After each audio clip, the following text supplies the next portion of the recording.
Hello, everyone. This is the Crimson Cure, welcoming you to the Crimson Tower, a place where we keep a feminine foot on the neck of the gynocracy, feminism, and black male misandry. So go ahead, pull up a chair, stay a while, and listen. We're A-Game, a 100% Black-owned company with an all-natural product and world-class customer service. We're headquartered in California, and we manufacture, package, and ship right here in the United States. We ship to more than 125 distributors worldwide. Normal processing is 2 to 3 days, and we employ virtual tracking until our product is received. So, no matter where you are in the world, here we come, and we're bringing your A-game.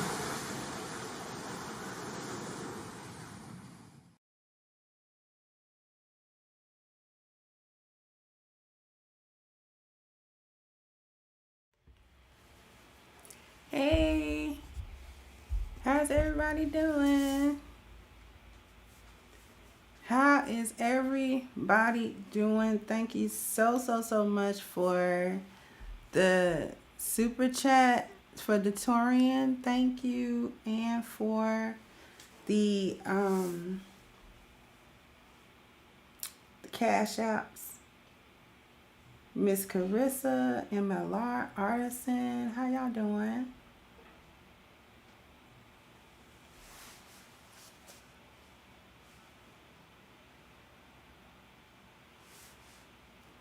How y'all feeling? I know one thing. I'm tired of my nails like fraying at the edges. And when I say fraying, I do mean sort of like material. Now you cut material, then it fray. Yeah. That's what my nails are doing. And I guess it's growing off the really thin part that I like ground down to get the gel nail polish off. So it's like growing off, and it's like super thin at the edges. So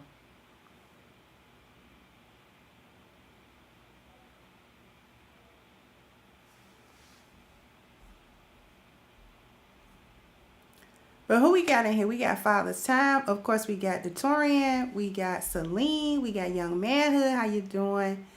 Detorian said, love to collab with Danica. I did too. I really had a good time over there. Shout out to Danica Marie.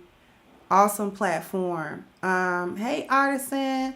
Hey, RJ. King Ghidorah, one of my favorite monsters from Toho's Monsterverse.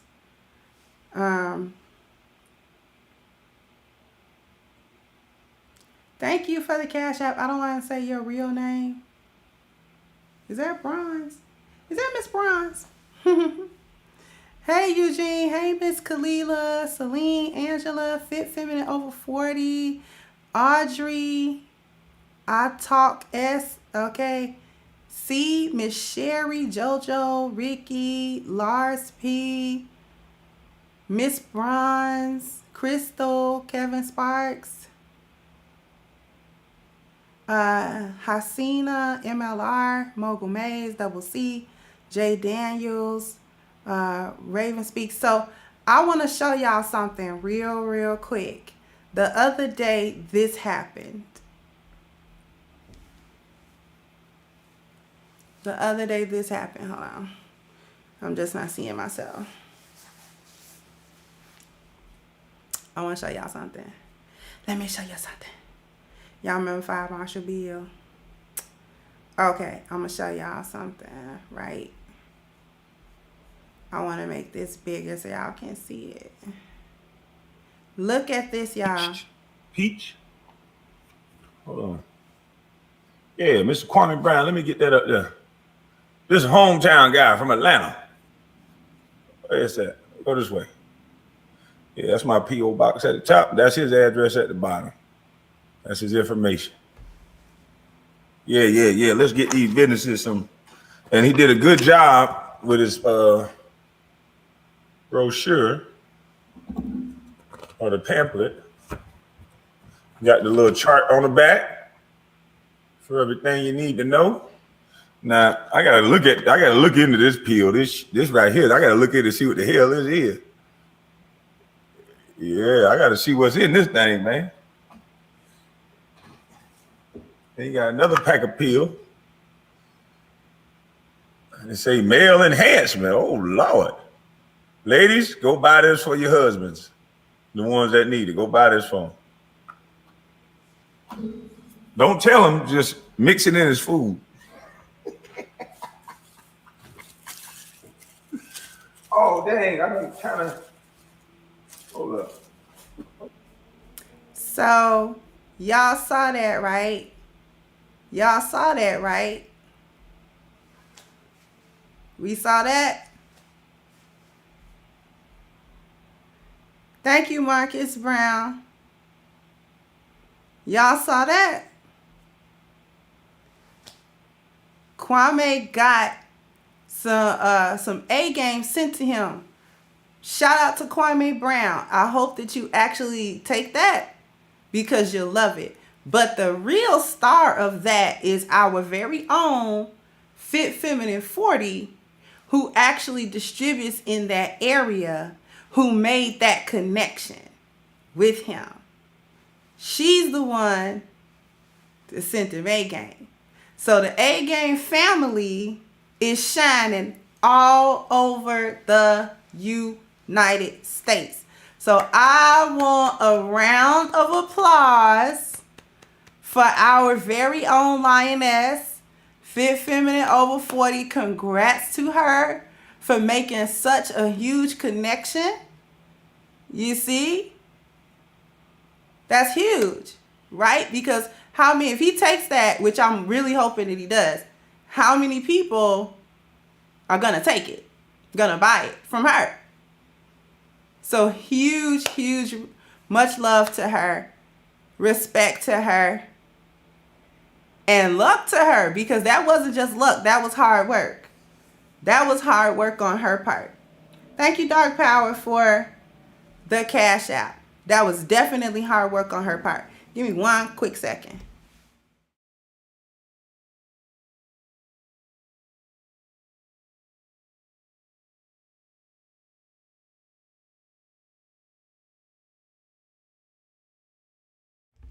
Okay. Had to get myself together.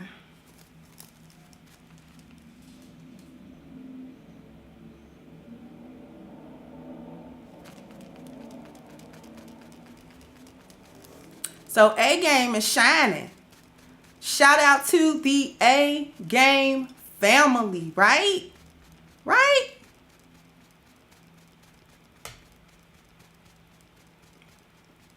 Okay.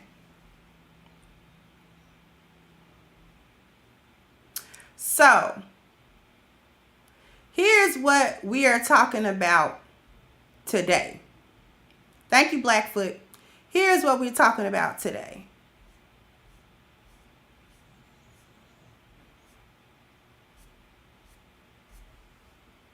Thank you, JT, for the Cash App. Thank you so much.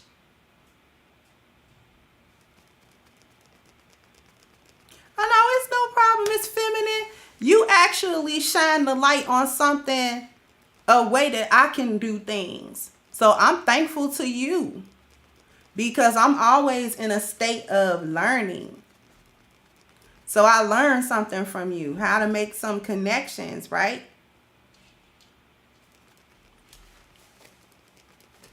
Okay, so what we talking about today? Why they really trying to cancel Kevin Samuels? Now, you know that I don't usually talk about Kevin Samuels one way or another, right? If you've been in the manosphere for the last few years, you know who Kevin Samuels is. He, years ago we were on panels together when BGS used to have a Coliseum and the whole 9 yards.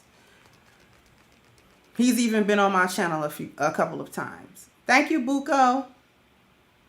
Said for the A game takeover. Thank you. We definitely on a takeover.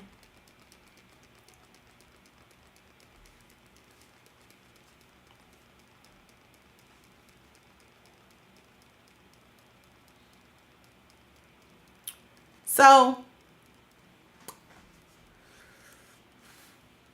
I don't usually discuss Kevin Samuels, but today I'm gonna discuss it because shout out to the Breakdown, A Woman's Perspective, Sister George and Concrete Rose, who actually did an interview with the woman who started a petition to try to get Kevin Samuels taken off of YouTube, Goldie Jones. Now, I'm pretty sure somebody's going to show Goldie this video. Hello, Goldie. Because I've seen her in chat rooms around the Manosphere at times. I have had conversations with her in chat rooms. We might have been on a panel or two, maybe on the Roger Report. I'm not exactly sure, but I think so. So I'm familiar with Goldie. And a couple of you may also be familiar with her by seeing her name in and around these spaces a few times. So I've gotten a feel over those interactions about what some of her standpoints were and, you know, just what she thinks about certain things. So to find out that she was the one who began a petition against Kevin Samuels, I'm not super surprised by that. I'm not super surprised by that. So what we're going to do is we're going to go through the video that that the interview that the Breakdown did, that Sister George and Concrete Rose actually did. So we're actually going to go through that video, not non-stop. Of course, I'm going to be picking particular points to talk about, because if you watched my video earlier today, and if you didn't, go watch it, the NAWALT video, I dropped it earlier today. You guys should watch that because it's a PSA and it's necessary and it's powerful. So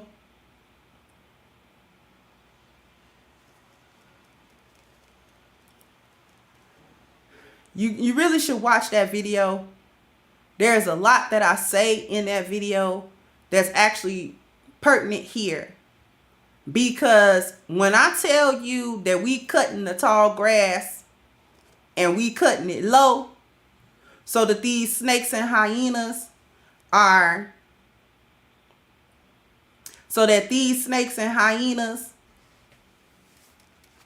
gonna be exposed.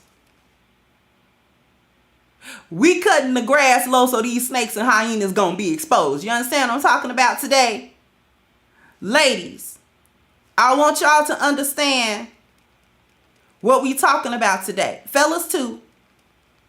But if you are a lady who doesn't know what side of the fence she fall on, I'm gonna let you know today that we understand what side of the fence you fall on merely by what you say.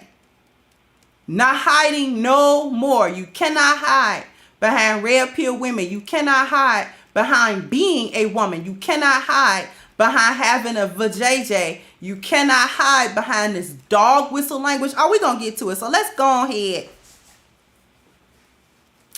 And I'm going to share my screen. Hopefully the ladies of the Breakdown don't mind this. But we gonna break down the breakdown, okay? That's what we about to do. We about to break down the breakdown. So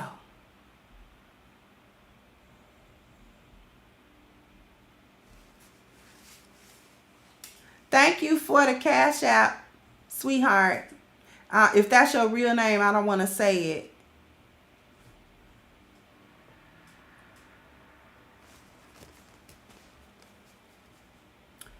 So I want to kind of skip to when she's on, because she's going to sort of give a little bit of background which may or may not be all that important, but it sort of sets the stage. So I'm going to let her set the stage. This is your first panel that you've been on since you actually started the petition, or actually since the petition blew up. And so thank you for allowing us this opportunity to interview you and get your side of things. We really appreciate that. Oh, you are so welcome. There is no other place I would have gone first than with you two ladies. You're so dope. We absolutely love it, and we are so excited to hear from you and hear your commentary as it relates to this petition that has been created and is causing such a stir in this space. Honey, let's talk about some of the places the petition has made it to. It's made it to Tasha K. It's made it to Rolling Out. Made it to O'Shea Duke Jackson. It's made it to Sandra Rose. It's made it to Fly Nubian Queen. Wow. So I got further in hearing more about those experiences. They also followed Kevin Samuels. That was like the common theme between all of them. I had those conversations with women who had been on dates with guys and how odd those experiences were, but then even shared more conversations with other women about how their self-esteem had been impacted, and just their view of themselves and self-worth and confidence had been impacted by opinions that were kind of floating around in the space, about rating yourself, what they felt they were eligible for in life because of how they looked, or if they had an education or not, or if they had children or not, or just so many different things. And I felt so bad for these ladies who felt trapped in the opinions of others and a community that most women don't know about,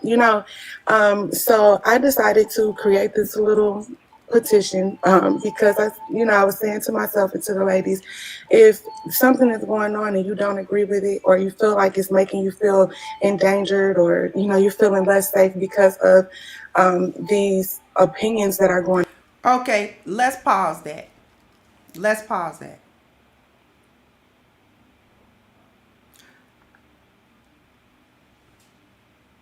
The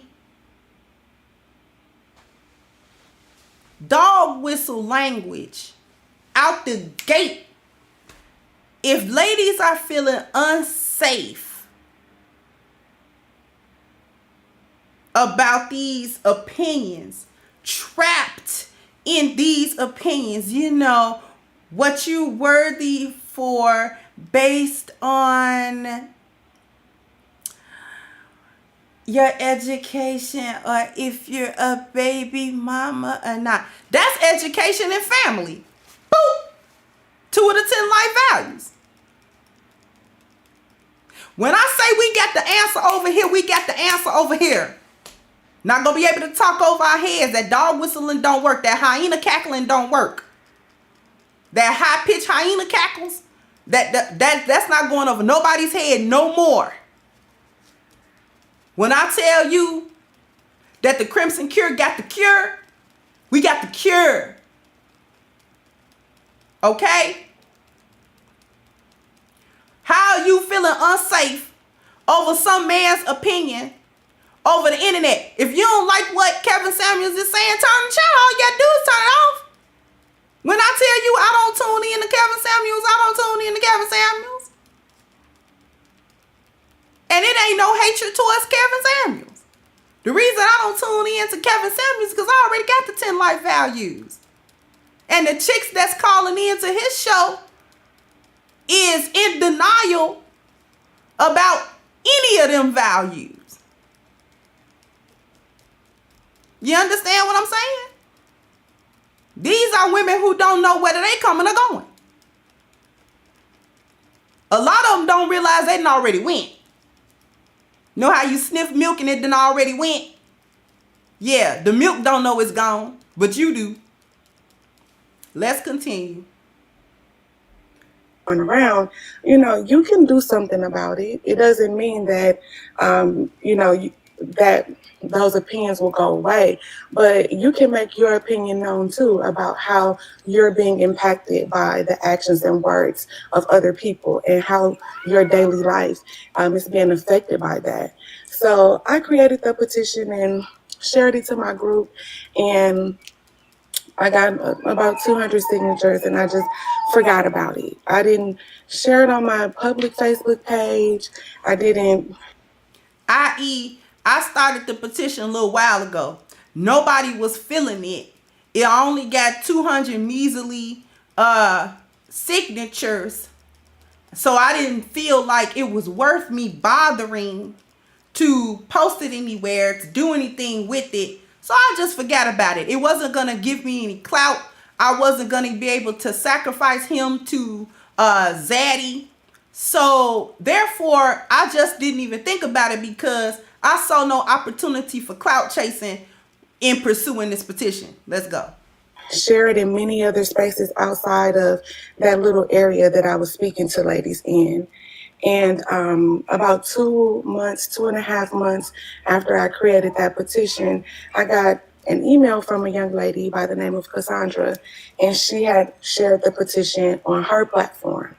And I think a day after she shared that, she sent me the email, I started getting all of these crazy emails and comments on old videos, because I really hadn't been active on my YouTube channel. Not even active. I want y'all to hear what these women are talking about. Not even active on your YouTube channel. So you ain't got no skin in the game. No skin in the game. Not in the manosphere or anywhere in any sector of YouTube putting in no work nowhere. You ain't been putting in nowhere. This lady here has not, by her own admission, saying that she wasn't even paying attention to her YouTube channel. It was just kind of a channel and not really putting in no work to it. Was not even putting in the kind of work for women. Now all of a sudden, what Kevin Samuels, now that he done blew up, all of a sudden what he's saying is an endangerment somehow to the esteem and to the feelings and to all of this stuff for women. But ma'am, where was your work for women? If you was concerned about the esteem and about the level and about what women were going through, black women in particular, where was your content to reach out to the masses of black women to let them know about your opinions about how black women should be helped and how they should be progressed? Where was the work? Because from right now, what I'm hearing, I didn't hear no work. Did y'all hear work? I didn't hear no work. I heard I ain't found a way to clout chase yet, but I found a way now because Kevin is at a little over 1 million subscribers. So I feel like I can clout chase in a different way, even though, as you'll hear later on, she listens to Kevin. So I'm gonna actually, so that was enough setting of the stage. I want to get to something else. We're gonna get to a question.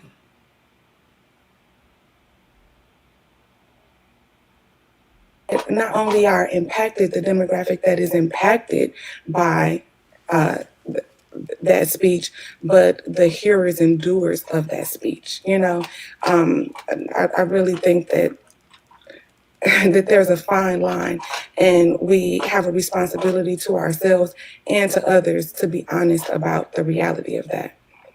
Well, do you agree with any of Kevin Samuels' talking points? Yeah, I have been on panels with you ladies before, and we've spoken specifically about Kevin. Y'all know that I liked Kevin then. I still like him now. And I listen to his videos, his streams a lot. They're very entertaining, and I do take away some beneficial information from most of them. But so you're saying current day, you still watch Kevin? Yeah, I watched Kevin not too long ago. Really? I don't watch him as much as I used to, but I'm sub to Kevin, and I've seen him in the last 2 weeks or so. On the stream. I can't remember which one, but yeah. I mean, I'm not against to listening to him, and I'm not against to listening to opposing perspectives. So. Yeah, and I do agree with some things he say. He has said, but when we get into other things, I don't agree with. But that doesn't mean that I have to hate him or not like him or think he's scum of the earth. It just means that I don't agree, and I think that those statements, when internalized by the wrong people, can really be destructive. So although you think there's some truth to you agree with some of the things that he says, is it that, and I'm just asking this as a clarifying question before I ask my question.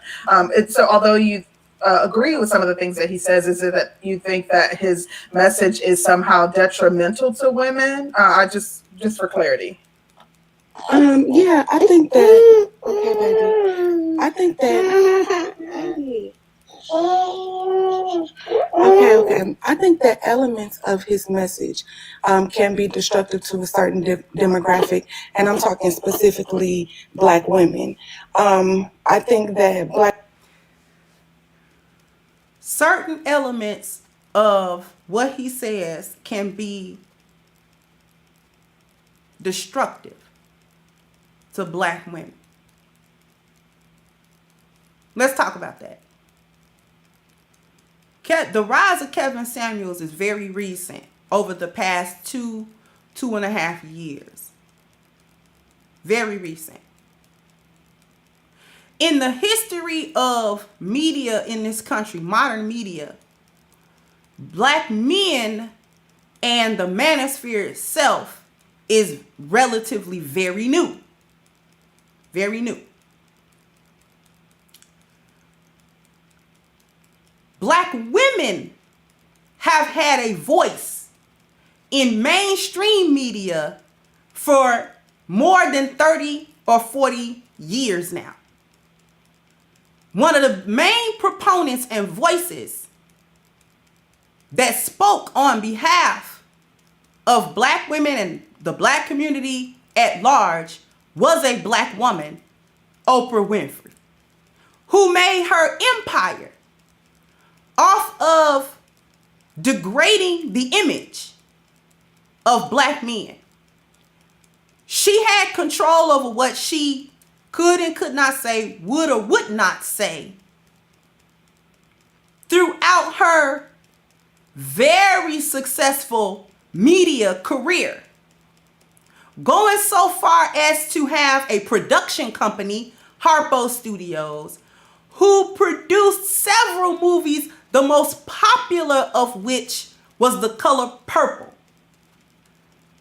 Interestingly enough, Kevin Samuels has spoken about the Color Purple effect before. And that effect is real because you have, even to this day, younger generations of Black women who probably never seen that movie before think that the majority of Black men are Mr. And the other half of those Black men are Harpo. Harpo was weak and incompetent and ready to do anything that a woman told him, specifically Sophia, which was his wife. And Mr. was a monster, an abusive, physically and verbally and emotionally abusive man who treated his wife, Celie, like dog crap the entire marriage until she got tired and left. So Black women have had an increasing hand in mainstream media portrayals of Black people in general and Black men specifically. Over the years, we have seen that influence grow. Black women are in key positions in media companies, music companies, television companies that make decisions on how Black people are going to be portrayed in media.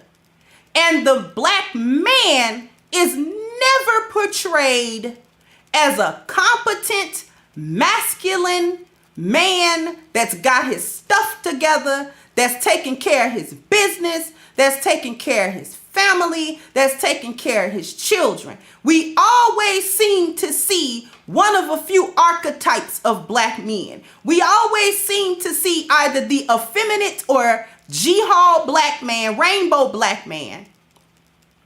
We've got the abusive monster Black man. We've got the narcissistic player Black man. And we have any other type of degenerate. He's a murderer, he's a robber, he's a person who will sexually assault people, and he's basically scum. Or we see the struggling Black man, that's the other one, the struggling Black man that doesn't have anything going for himself, a lot of unrealized potential, the baby boys of the world. These are the things that Black women have had control over. We even have Black women who write for Hollywood, who write. Shonda Rhimes is a perfect example. Issa Rae as well. Black women who create and write successful shows that don't portray Black men very well at all. Black men have had to undergo the stigma. And I'm going to tell you where, and I've told you where before, where this stigma began. In the movie Birth of a Nation, The Klansman, where Black men were portrayed as brutes who were unintelligent, who were murderers and assaulters. The R word.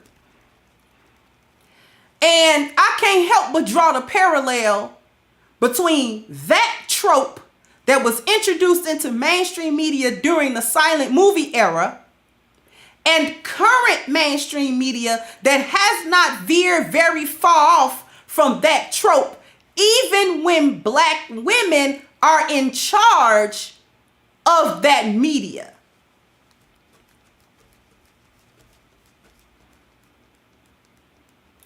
Black men come together to have the Black Manosphere, which was really supposed to be a place where Black men told their own narrative, where they spoke for themselves about who they are, about what they're about what their experiences have been, about what they're going to do about those experiences, how to heal from those experiences. All of these conversations are being had and have been had in the Manosphere. Manosphere is only what? 10 years old? Somebody put in the chat, how old approximately is the Black Manosphere? Not very old. It certainly isn't 40 years old. Because YouTube ain't even been around 40 years. Neither has social media.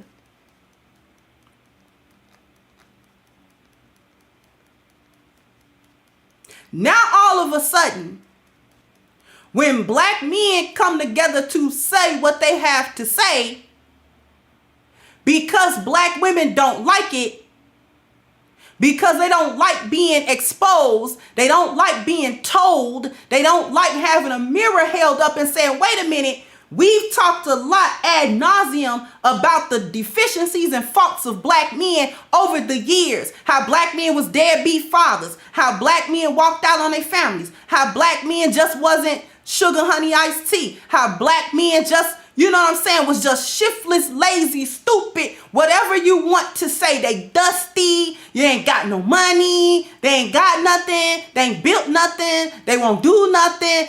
That whole line of rhetoric has been entrenched in Black culture. And the Black woman has been the main proponent of all of those things. Black men suddenly get together and say, you know what? Let's tell our own story. Let's talk about our own experiences. Now, all of a sudden, they need to be shut up. And since Kevin Samuels is the most popular of having come from this space, even though he doesn't necessarily associate himself with the Black Manosphere, everybody knows where he come from. So because he's now sitting on his platform, mind you, to talk to women who are calling him, who are contacting him, now all of a sudden, he need to be shut up.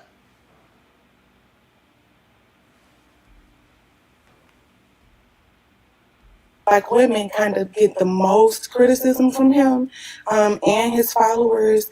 And yeah, I think that, you know, women in general can benefit from some of the things he says, but I think that elements of his message can really be destructive when aimed towards Black American women in particular. Thank you. That I find that interesting, and I was going to ask another question, but now I want to go in a different direction. So I find that interesting that you find that, you know, elements of his message can be destructive or detrimental to, you know, African American women, whereas the premise, I guess, of like a lot of the rhetoric in this space is to hold women accountable. So I want to know what your thoughts are about Black women. Before we do that, I do not want to miss these super chats. So thank you.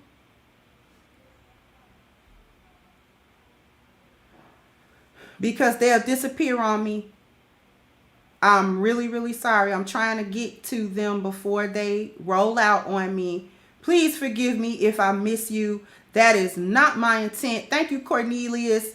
Get the likes up. Please get the likes up. Thank you, J Rock. So one of the best examples of strong, intelligent Black masculine on TV was Avery Brooks when he played the bodyguard Hawk in the 80s. Okay, I liked Hawk. Elevated engineering, thank you. So we need messaging from Kendra D to counter the narrative created by Gynocrats like Goldie Jones and her ilk. Thank you. Thank you, Bishops that speak on it, my sister. A-Game family, A-Game nation. If I missed your super chat, please forgive me. D Skivelli, thank you so much. Please forgive me if I miss you. They're coming in. Thank you, Sheep. They're coming in rather quickly. So we're actually going to keep going. Women being held accountable, and if the men, like in your personal circle, if you see examples of men, you know, within your own life holding Black women accountable. So like what are your thoughts about his message not necessarily being of detriment, but kind of like holding a mirror up to Black women to say, you know, this is the mess that you've created as a result of your actions, and you need to be held accountable for said actions. I'm not sure. Is that clear, or do you need me to clarify what I'm asking? You're asking me, but with that, men have a huge responsibility. And do you see those examples? Right. Now, she's being asked about the accountability of women being held accountable. Has she been held accountable before in her life? Watch. I want everyone to listen closely. This is going to be men's fault in just a second. Just listen to it. Okay, yeah, I think that from my perspective, the man is the leader, like he's in charge, right? Like it starts with him and it kind of ends with him. I think that women can and should, you know, respectfully, you know, state what it is that they want and need from situations or interactions with men. But I think that men are ultimately, quote unquote, in charge, okay?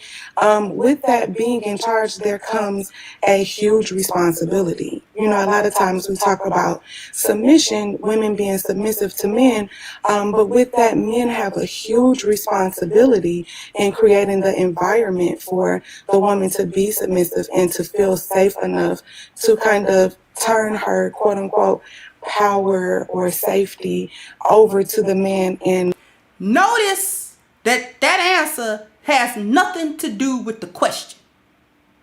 The question was about women being held accountable for their actions, not men creating situations and environments for people to be submissive. That was not the question. She answered a question that was not asked, because that answer goes to the question, should women be submissive? That would have been the answer to that question. But they didn't ask her that. They asked her about women's accountability. Should women be held accountable for their own actions and for the things that they have done within the community to help destroy the community? Because here's one thing about gynocrats. Here's one thing about the gynocracy. This is why we cutting the grass low. This is why we're going through, because you're going to hear some other things that I'm going to stop and point out as we go. But this is the thing about gynocrats.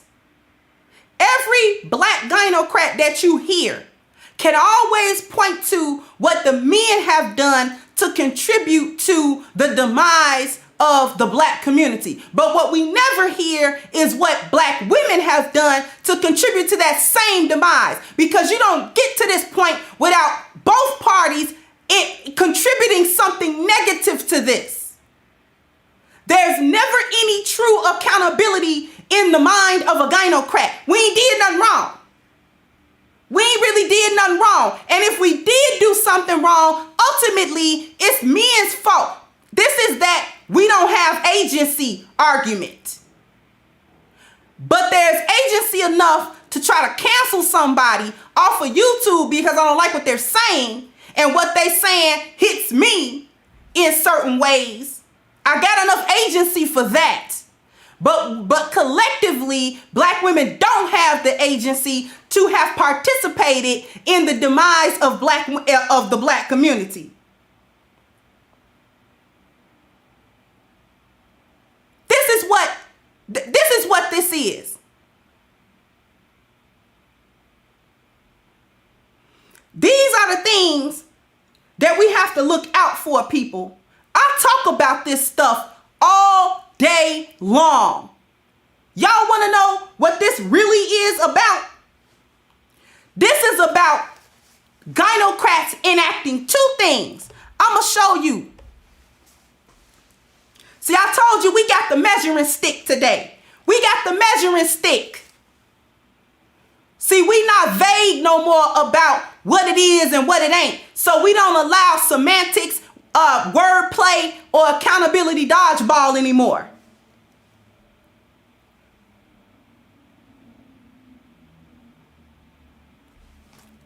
This is the gynocracy's trouble and threat. The petition is a threat.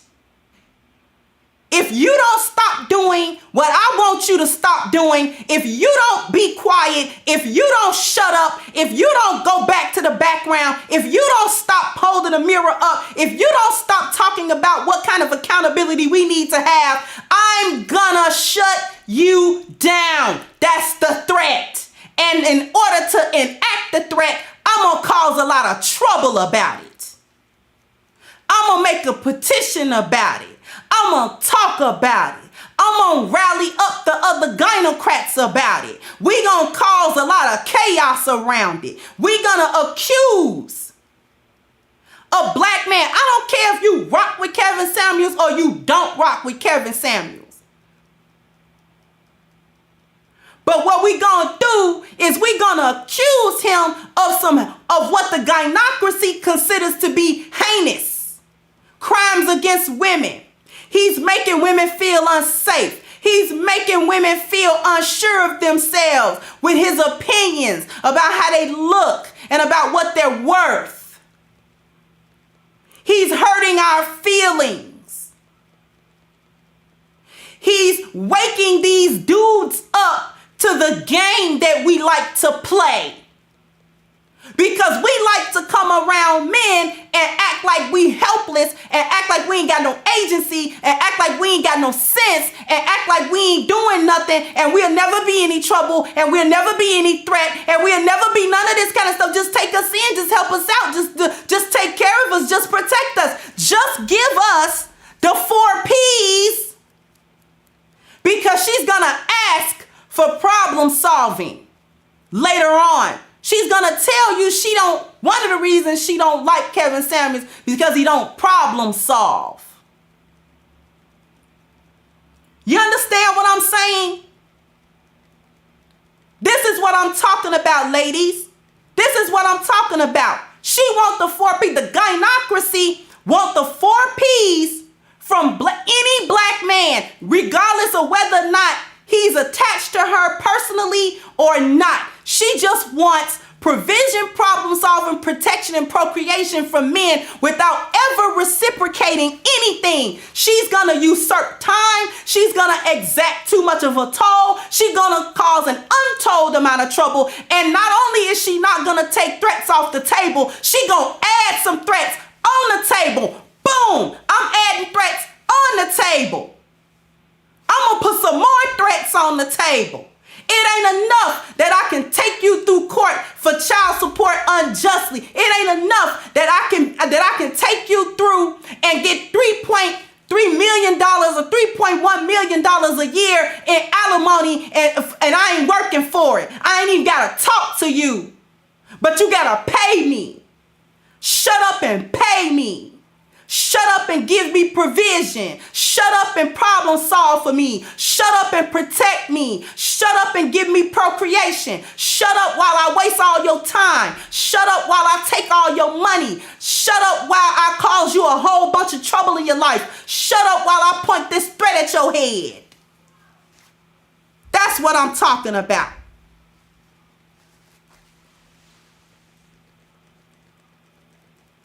This is what the Gynocracy is about.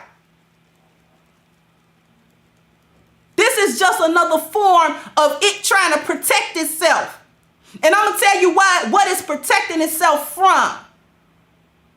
Because, see, gynocrats see the writing on the wall. People think gynocrats can't see it, but they do see it. They just going about it in the way hyenas go about stuff, scavenging and scouring behind what other folks have done.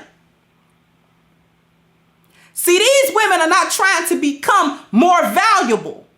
These women do not want to be valuable women. They don't care about their personal market value. They don't care about their belonging market value. They don't care about their friendship market value. They don't care about their sexual market value. And they for sure don't care about their marriage market value. They're not trying to be more valuable. They just trying to look for a sucker that's going to be like, hey, come over here.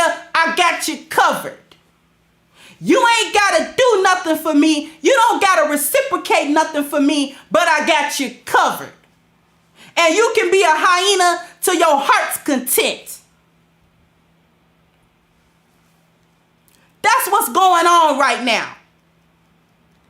And they get mad because whatever you think the end goal of Kevin Samuels' channel or what he's doing is, whether you think he's seriously trying to get families together or whether you think he's just entertainment value, whatever you think he is, what he really is doing is the women are exposing themselves by calling in and not having none of these intact. Spiritual value, shot. Health value, shot. That's one of the things he talk about the most.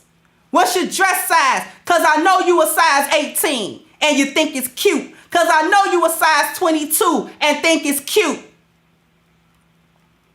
Because I know all you do is sit around and eat carbs all day and sugar. I know that's what you do.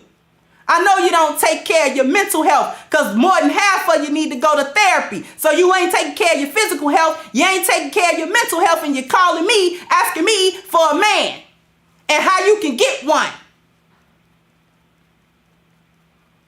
And what you need to do to get one. And when I tell you what you need to do to get one, you snarl your hyena nose up at me. You growl and snap at me because I'm telling you, you can't be an obese hyena.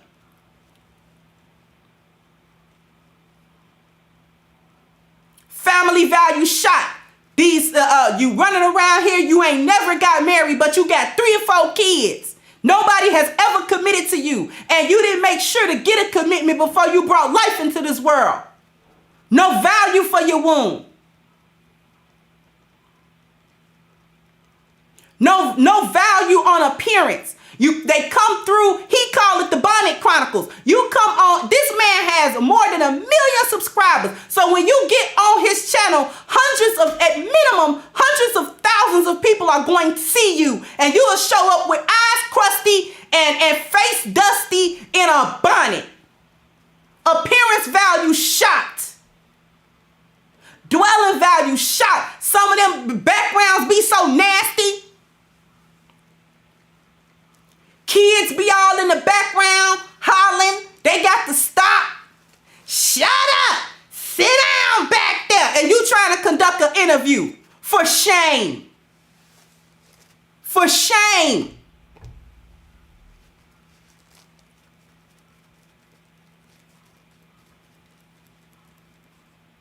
I'm sorry I'm missing these super chats, y'all. I'm too busy cooking. You understand that? So I'm sorry if I miss your super chat. Just know that it was all love and all I was doing was cooking for your super chat. That's all.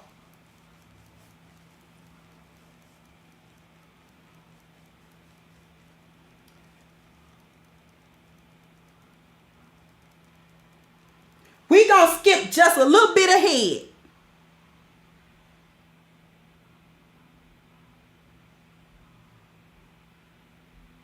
That women play a big part of it, but to be honest, Kevin comes from a really strong community anyway. So as long as the conversation was about women, I think that Kevin would have been just as popular either way. But yeah, I think that women have been integral in his success and, really helped to take him to the next level. I think that it's not so much as just the women being there and kind of, calling into the show and everything. I think that is how the women are treated that has really made his show and his popularity what it is. He is kind of seen as like this hard-nosed guy that, doesn't take any mess from the women and is gonna, check them and hold them accountable and, tell them about themselves, So I think that a lot of guys and even a lot of women who are entertained by that tune in for, that type of thing. And that has increased his popularity significantly.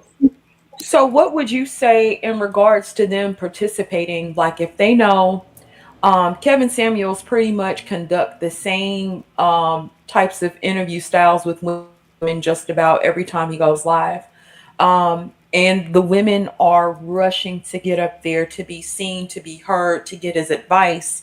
What would you say to them if they're the ones participating? What I would say is that, I understand why these women are coming to him because he is a man, he is an older man, and he seemingly is knowledgeable about what it is that he speaks about. And aside from that, like I mentioned earlier, not a lot of women have, positive relationships with quote unquote more quality guys that they can kind of talk to and kind of get some answers from. So in theory, I understand why they are going to his channel and why they are asking him questions.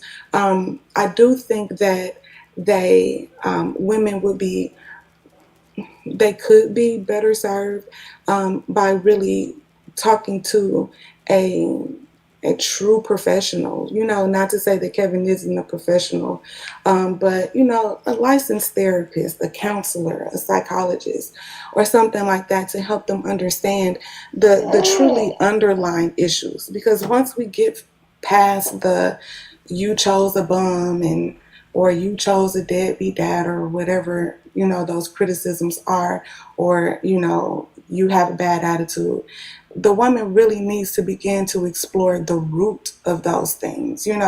Why is my attitude? Now, we're going to stop her right here. She just asked Kevin to problem solve. Was y'all able to peep that? Oh, by the way, I have 300 likes. I got 523 people in here. Y'all want me to cook or not? Y'all want me to cook or not? Because if you don't want me to cook, I'll stop. You want me to hush? Want me to zip it? Boop. Want me to zip it?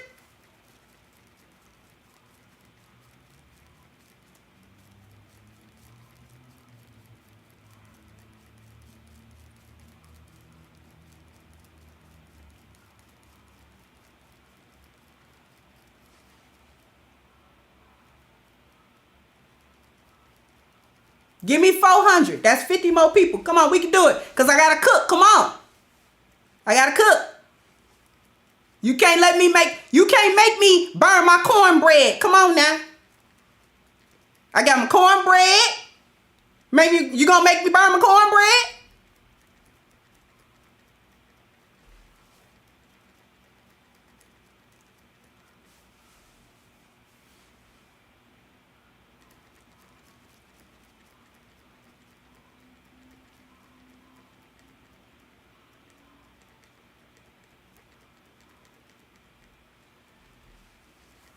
Now, she just asked for problem solving. Put a 1 in the chat if you heard her ask for problem solving. Then we're going to cook something else.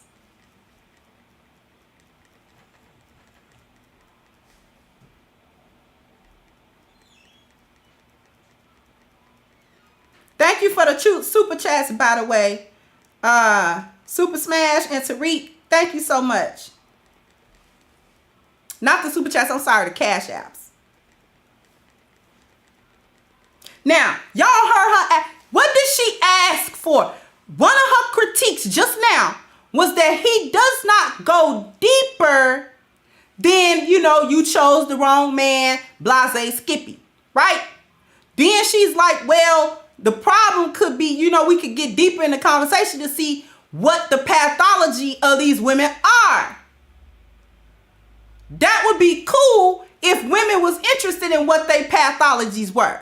But see, let me cook one thing before I get to something else. Hyenas always got a smoke screen. That's cap.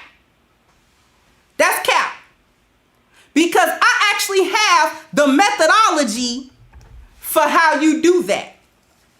For how you find out what your pathologies are. Your spiritual value and your health value are tied. If you got a mean-spirited demon in your spirit, then it's probably got something to do with your mental and emotional health. You need to go see about that. And we got the answer to that over here. You're looking at it. The 10 life value success system. And if they was interested in figuring that out, they would do that. So knock it off because it's cap.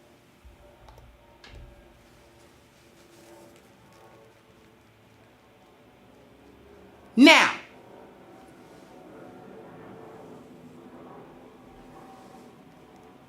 let's talk about why ask a black man to problem solve. Why ask a black man to problem solve? if black men are incompetent, because as you'll hear later on, she actually agrees with Cynthia G's position. So if black men are these incompetent, dusty losers, then they should not be able to give you any of these 4 Ps. They should not be able to give you any provision. They should not be able to give you any problem solving. They should not be able to give you any protection. And they certainly should not be able to procreate with you. Correct? But you're asking black men for these things. Why? Because you know they'll give them to you. If the narrative were true, that black men were a bunch of these trifling, no good, loser, build a bell, good for nothing, shiftless, lazy, stupid, unintelligent men, then black women would never ask them for any of that because they know they'll never get it. They know they'll never get it. So why ask for something from a source that you know will never give it to you? So that proves the cap. That proves the lie. That black men ain't no good. Because if he not no good, first of all, why are you worried about his opinion? Because lions are not worried about the opinions of ants. If black men are so lowly as a group, first of all, why are you worried about any of their opinions? I don't care if a million of them did collectively come together and agree with something. So, a million ants come together to agree that we need to eat this caterpillar too. So, and it shouldn't bother you, especially if the things that you're saying that women, that gynocrats say about black men are true. But we know that it's not true. Because these same women that get on social media and be like, I can't stand black men because ABC, XYZ, are the same ones that stay in a black man's face. Stay pregnant by that man. Stay asking him for money. Stay texting him when C-19 was going down. And they was about to get put out. Scared that the moratoriums wasn't going to take effect. Scared they wasn't going to get a stimmy. How many? I witnessed it. I have male friends that would show me the text messages and be like, I ain't spoke to her in 2 years. Why she texting me? I've had my friends recently show me text messages of females just asking for money randomly. And I'm like, are you in a relationship with these women? He like, no. I don't even like her. We don't even talk. She just asked me for $200 on her rent. Like I'm supposed to get that to her. That's provision. If black men ain't got nothing, why you asking? Because I don't have that issue with black men.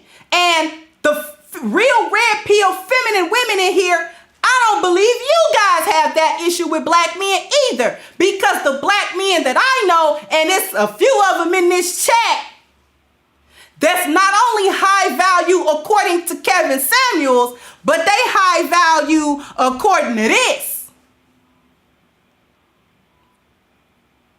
They got all 10 of them together, including the wealth. And I ain't never had no problem running into a series of black men, whatever socioeconomic standing he was at, that would willingly give the 4 Ps because he had them to give. Because he cared about what was going on with me. He decided, you know what? Let me help a sister out. But then again, Real red pill feminine women know how to give the femininity.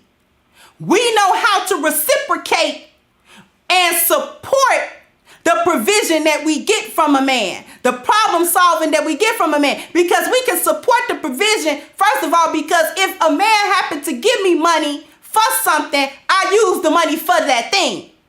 I ain't trying to run around and gank and be like, give me some money, give me some money, give me some money, just for a come up that I'm not really working for. And then go somewhere else and cap and say how I did this and did that to get a bag when you ain't did nothing but sit around and beg through text messages and cash out. I can support the problem solving because if a man see me going through something and volunteer his problem solving for me and say, sister, you can, I know how to deal with that. If you do such and such, you know, you won't have to do that no more, and that problem will resolve itself. You know what I do? Thank you, brother. And then I implement what he said to see does that solve the problem. That's supporting his problem solving. I can support the protection because if my man tell me, hey, don't go over there because there's trouble over there, guess where I'm not going? Over there, where the trouble is at.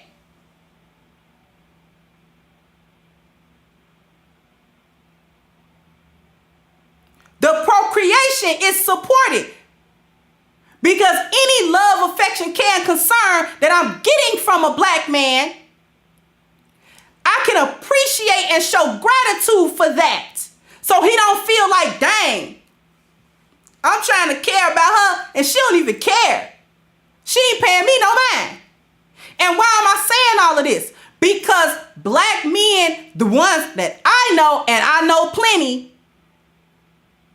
whether I was just in a friendship with them or whether I had romantic links to them or whether I was doing business with them, have always been willing and able to give me the 4 Ps, have always been willing and able to support me, have always been willing and able to be good to me. Put a 1 in the chat if you're a feminine woman and you know what I'm saying is true.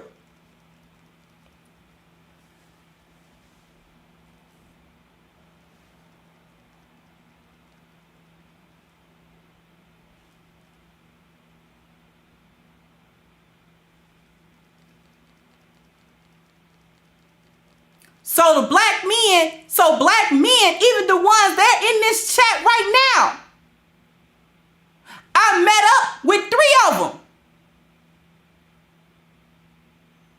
that was from this platform, my A-game family. And everywhere we went, I was protected. Everywhere we went, I was provided for. Everywhere we went, they was willing to solve whatever issues came up.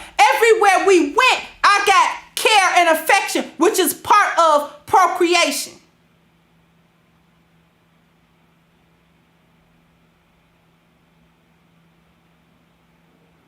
It ain't like I've been knowing these men all my life. I met them when I came to YouTube.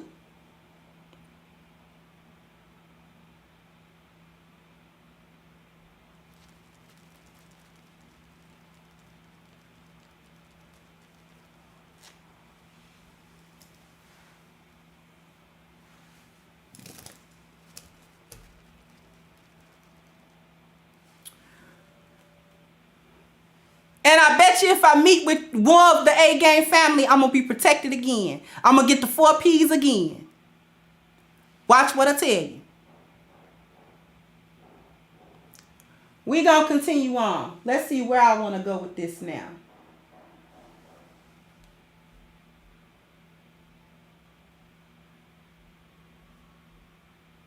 Black men as detrimental to black men as you find Kevin.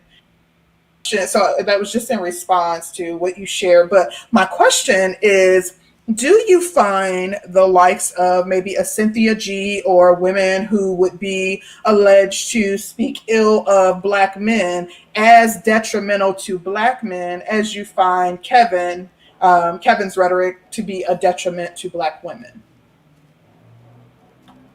I listen, like I said earlier, I listen to a variety of opinions, and I'm very familiar with Cynthia G. And, there's a stark contrast between Cynthia G and Kevin. Cynthia speaks from what I've seen about, things that have taken place in our community, things that are documented in news articles or in law proceedings or, just things that you can find along the internet and news media. Whereas Kevin kind of comes from, I don't want to say a more anecdotal space because he does state statistics for some things, but kind of like life's experiences. And usually those experiences are really negative, Listen to what she just said. So she was asked about Cynthia G's rhetoric and, other content creators like Cynthia G. Do she feel as if the rhetoric that Cynthia G has is as detrimental and damaging to black men as she thinks Kevin Samuels' rhetoric is to black women? What she basically just got through saying right here is, well, no, because Cynthia G spitting facts. And Kevin is just coming from his experience. Now, let's talk about that for a second. Because she said, well, Cynthia G basically spitting facts because she's coming from articles and statistics and, different things of that nature to depict and to expose the things that black men do or haven't done or whatever the case may be, things to support her position. And that's supposed to be acceptable. Data that comes from a media that you claim black people ain't got no control over. So your historic oppressor has control over it. But we don't accept them as facts. But black man, don't pay attention to your lifelong experience. Kevin is in his 50s. So he ain't supposed to pay attention to what? The last 30 some odd years of his life? And other men who might be around his age, maybe a little younger, maybe a little older, ain't supposed to pay attention to what their eyes say. They're not supposed to pay attention to the experiences that they have actually had. And then when they come together with thousands of other men that say the same thing, so that don't mean nothing. But we'll trust a poll that Pew Research comes out and says, well, we polled 1,000 people to get this answer, and you wasn't one of the 1,000, but we'll accept that. But we won't accept the word of 1,000 or hundreds of thousands of black men that say, yeah, we experienced that.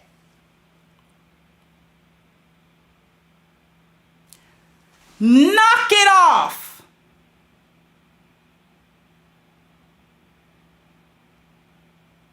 So it ain't supposed to be damaging because CNG is supposedly spitting facts. The real difference is that what Cynthia G say affects, she talk about black men. So Gynocrats don't feel no way about it because you're supposed to talk about black men. You're supposed to run them under the ground. You're supposed to call them dusty. You're supposed to call them stupid. You're supposed to say they ain't nothing. You're supposed to do that. That's Gynocracy Rule 101. That's Gynocrat 101. What you talking about? She probably gave a side eye to the screen. And C Rose like, girl, what you know? What you talking about? You know that's Gynocracy 101.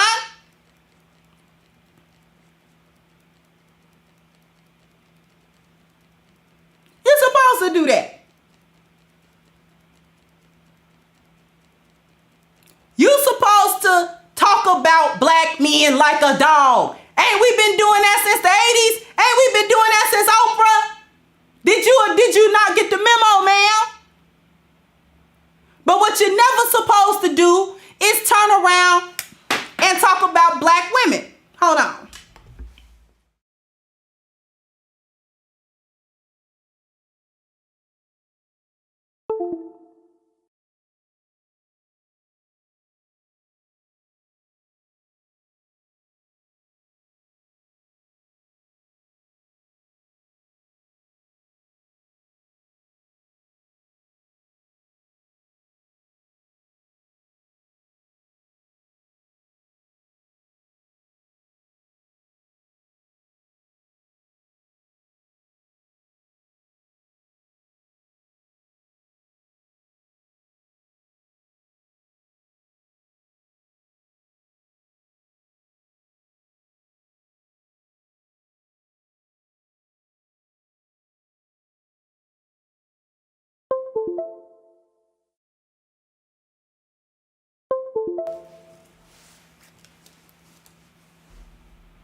Hey guys, please like.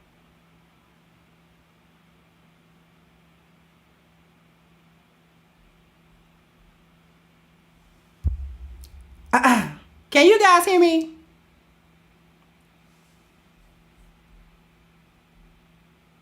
Put a 1 in the chat if you can hear me.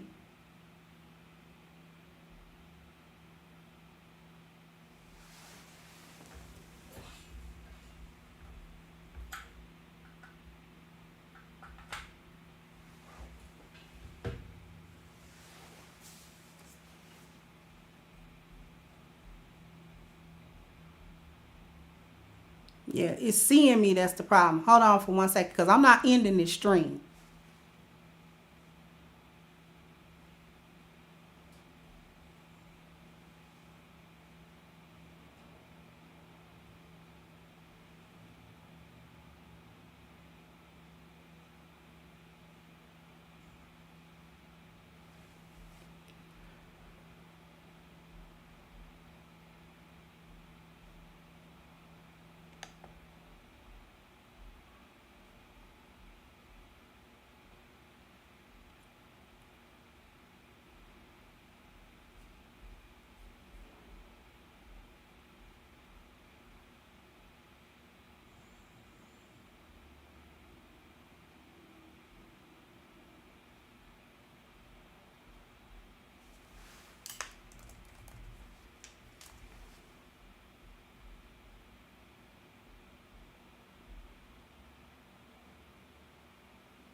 We back. Oh, we ain't gonna let it happen. Tried to make it happen. We ain't gonna let it though. We ain't gonna let it roll. We ain't gonna let it do that. Y'all don't think I can work this OBS, but I can. The devil is a lie today. He a lie today. All right, let's get back to the cook. That's what we got to get back to.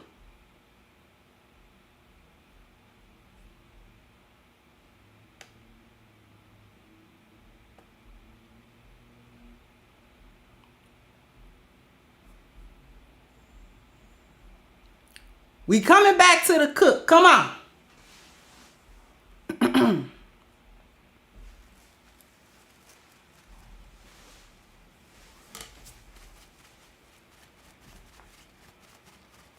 Where was I?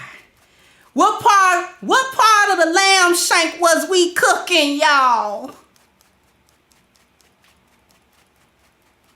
Part of the lamb shank we was cooking. Oh yeah. Cynthia G's talking points. Not as bad as Kevin's talking points because Cynthia G is apparently speaking facts when she talk about how dusty black men are and how crusty, rusty, and musty they are. Right?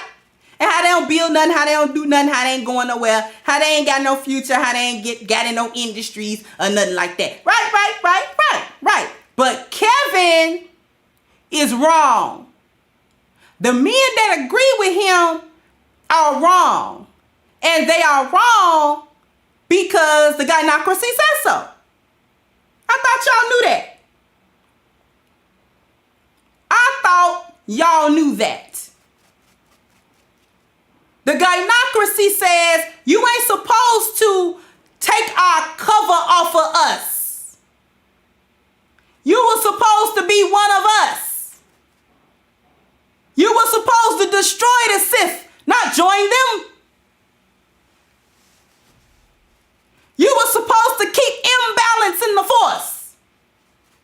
That's what you're supposed to do. Right? Because you can't tell us about how we ain't living up to, and not that Kevin uses the 10 life values. That's for the A-game family. We got the 10 life values. But he is talking about value. He is talking about the lack of value. A lot of these women are coming on there without even basic proper etiquette. They don't know how to talk. They don't know how to sit. They don't know how to present themselves. The disrespect is evident. They disrespect themselves first. But I'm back to the bonnets. They disrespect themselves first with them bonnets. To come on somewhere knowing you're going to be seen by thousands of people,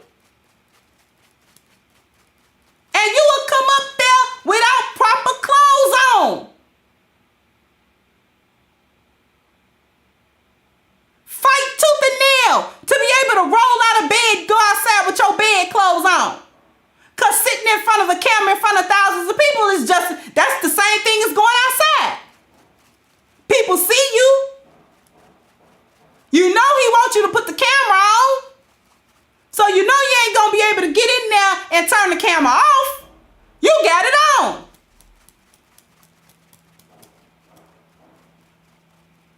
Like you rolling out of bed at 12 a.m. to go in the kitchen and get you something to eat.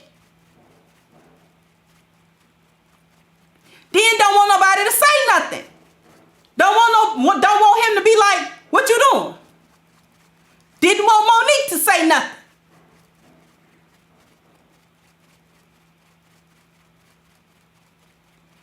You wouldn't dare, and you disrespect not only yourself, but the disrespect of a black man's platform, because he's supposed to accept you that way. You would never go into a job interview with white people with a bonnet on.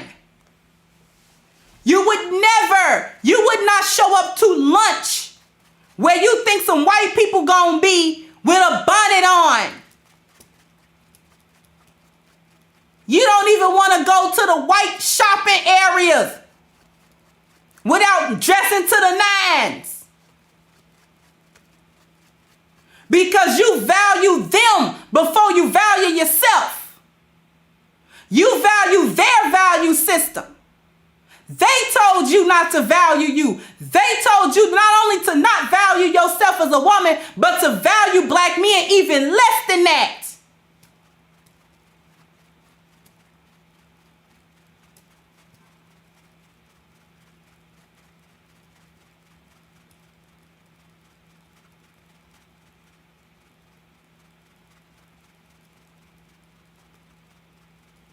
We're going to get down to what my real perspective is, because right now I'm just breaking down these talking points so y'all can understand exactly what's going on.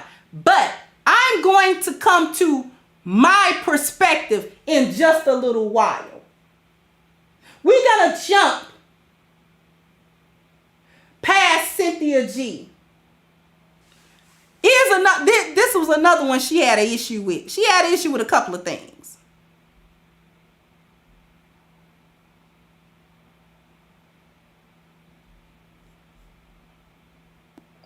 The conversation, the breeding ground is what is contributing to all of that.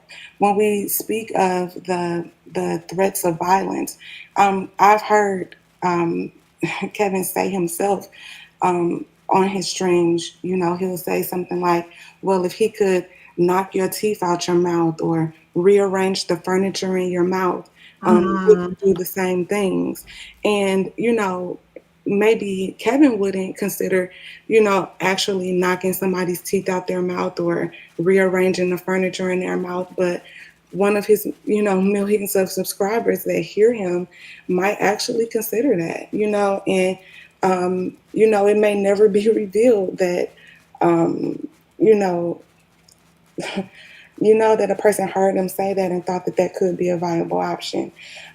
So when we speak about the deaths of women, the fantasies of death to women, there was a conversation. I don't know if it was after the average at best thing, but there was a conversation in the community for a little while about how women weren't needed, like men could exist without women ever, being here, unless they wanted to use us for procreation. They wouldn't need us unless they wanted to create a child. They could perfectly exist well without any woman ever being present. Men do not need women to survive. Does that hurt the gynocracy to hear that? That men do not need women for survival. We're going back.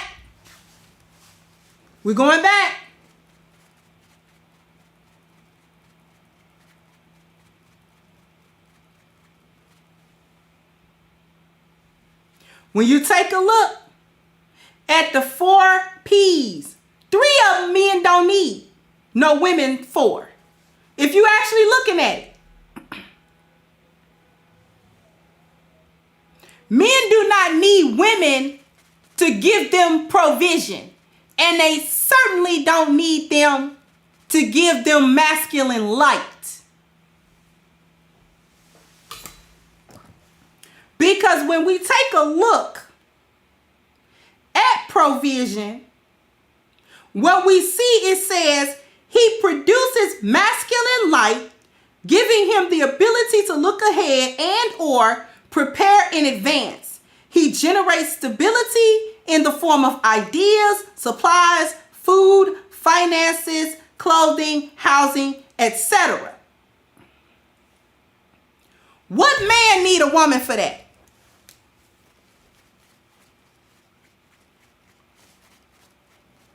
Women have not historically provided men any of that. That's not even our wheelhouse, because provision is not only the material things, but it is masculine light, which women do not have. I don't care how masculine you are, you don't have masculine light. You just acting masculine. And women do not have an abundance of foresight. Women have insight. So men do not need women for provision. Men do not need women to problem solve for them, because problem solving entails the use of masculine light and foresight in order to solve a problem, because you cannot solve a problem if you cannot see a problem coming. And think of things in a linear fashion. Women do not think of things in a linear fashion. We think of things in a chaotic circular fashion.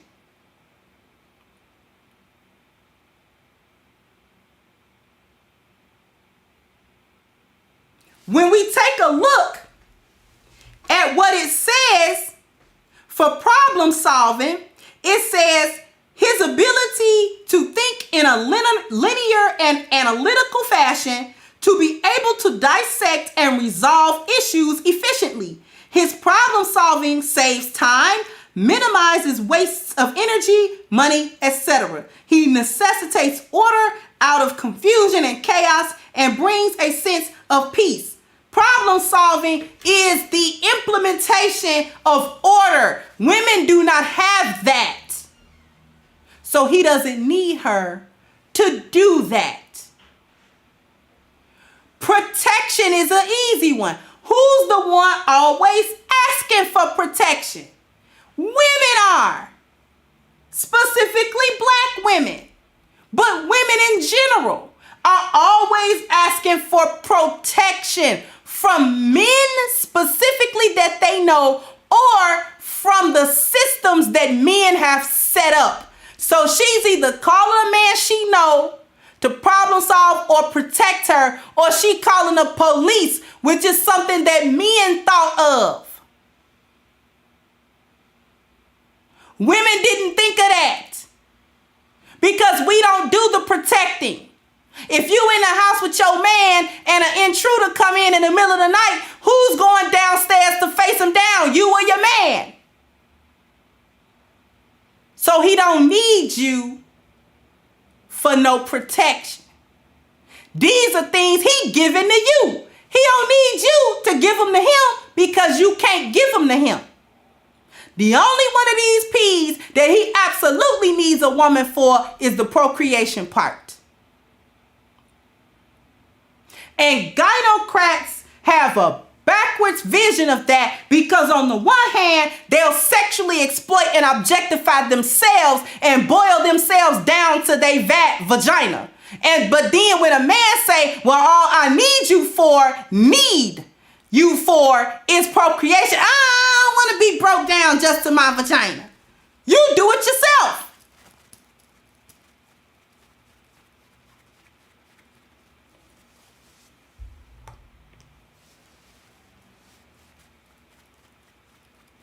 Men, what wasn't said was men don't want women around. The operative word was need. But see, a lot of gynocrats are in so much chaos, they don't know their wants from their needs. They don't know the difference between a want and a need. For them, all of their wants are their needs. And all of their needs don't matter.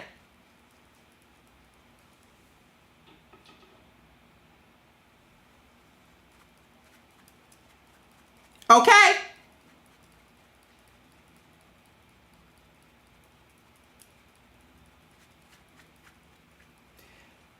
We're going to go a little bit further.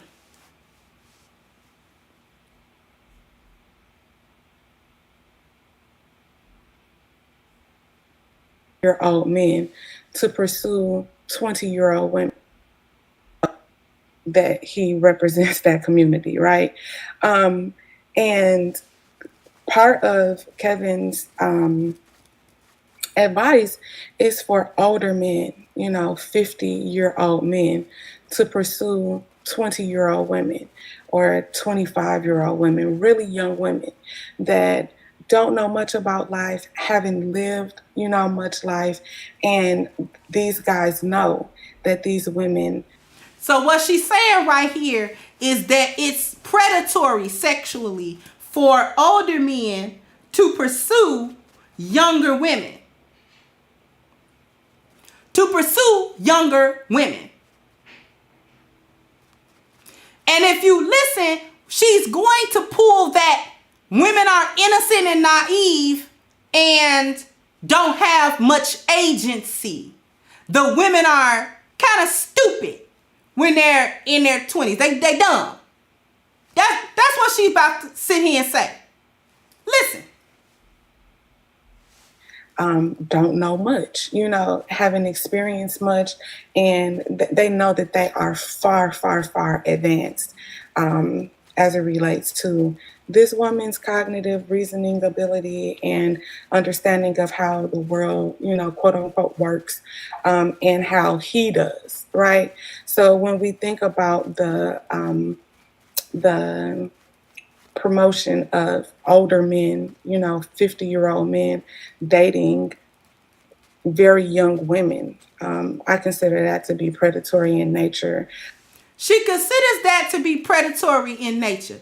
She either grown or she ain't. If you 20-something years old, you grown. You grown. You legally grown. You can drink. You can party, you can do porn, you can be a sex worker, you can do stripping, you can go around and do a slut walk, you can do everything you want to do at about 25 years old. It ain't much legal in this country that you aren't able to do. You can leave the country if you want to, if you get your passport together. So now all of a sudden, a man that comes step to you because you young,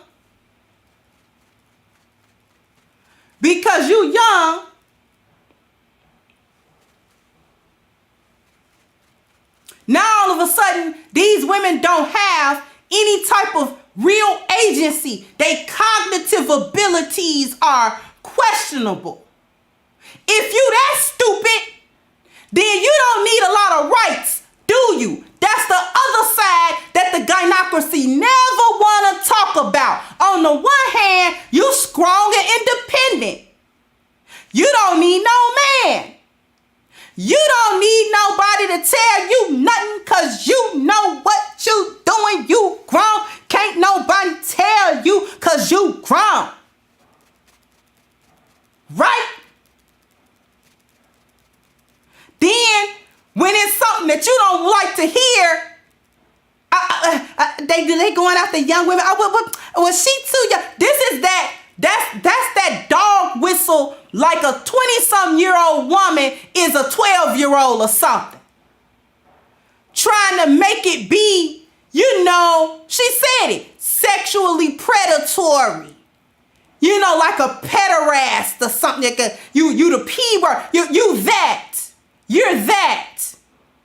If a grown person want another grown person. Now, the gynocracy is the same ones that promote Tea Party women as women. You promote everything concerning the Rainbow Tribe. That's way out of the scope of normality. But what's normal between a heterosexual man and a heterosexual woman that are consenting adults, that you ain't got nothing to do with you if they decide to get into a relationship, regardless of your opinion about that relationship. Now we want to characterize that as some sort of predatory, it's something sadistic, it's something insidious about that. It's something wrong with that. But it ain't nothing wrong with it when that same 25-year-old see that 50-year-old man and see the bag. And she be like, I'm fine enough to come get that bag out of him. He a mark. Let me level up. Let me go over there and whip this thing on him.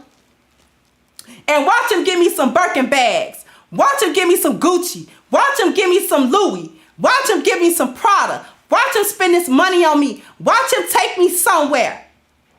When you get in a bag, 50 and 25 is just fine.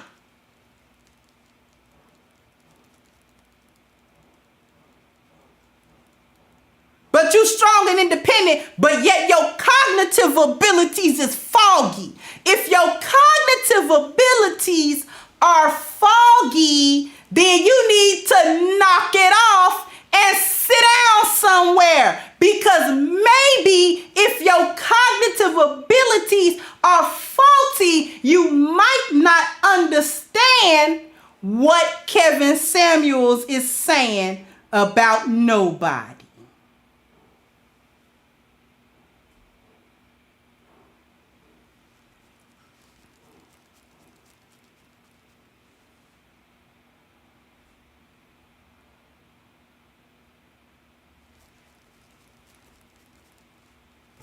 So if your cognitive abilities are foggy enough where you might not understand what Kevin and a lot of the other men are saying, you might need to knock it off. Hush your mouth. Because your cognitive ability, a hyena is not high thinking. That's what's being said. Hyenas don't have high levels of thought. We low vibrational around this piece. Up in the boneyard, we low vibrational. So we don't be understanding a lot of what's going on. We don't know how the world works, but we can tell black men how to behave. We can tell them how to be men, and we can tell them what they need to do and we can talk about what they need to be, what need to go on with them. But, you know, we don't think straight. You know, the boneyard is remedial in this piece. We remedial in the boneyard, y'all. So when y'all come over here and deal with us, you just got to know that we remedial. We in the slow class. We don't know what's going on in the world. That's what I heard.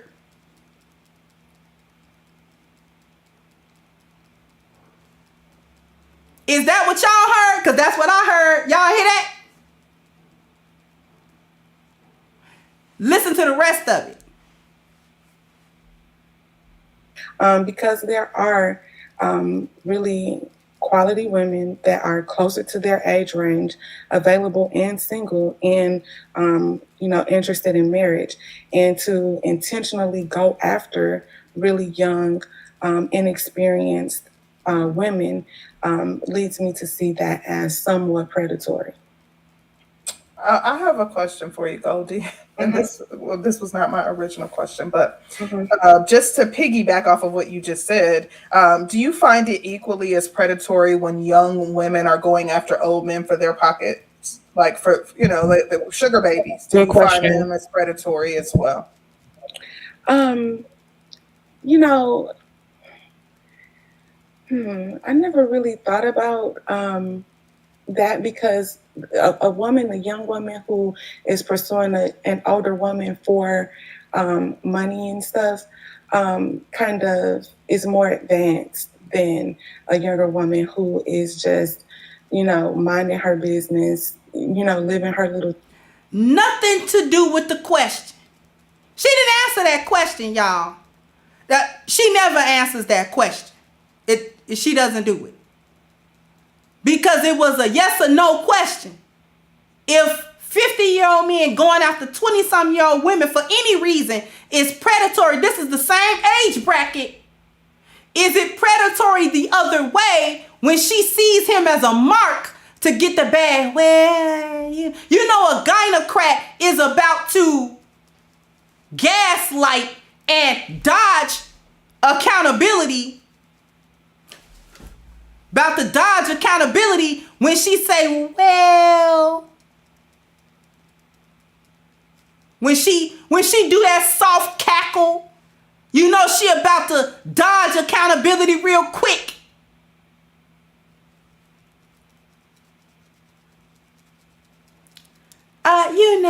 If she going after him, she more advanced. Didn't you just say a 20-some-year-old woman's cognitive abilities ain't all that great? So do you either stupid in your 20s or you savvy in your 20s? You either got cognitive performance or you don't.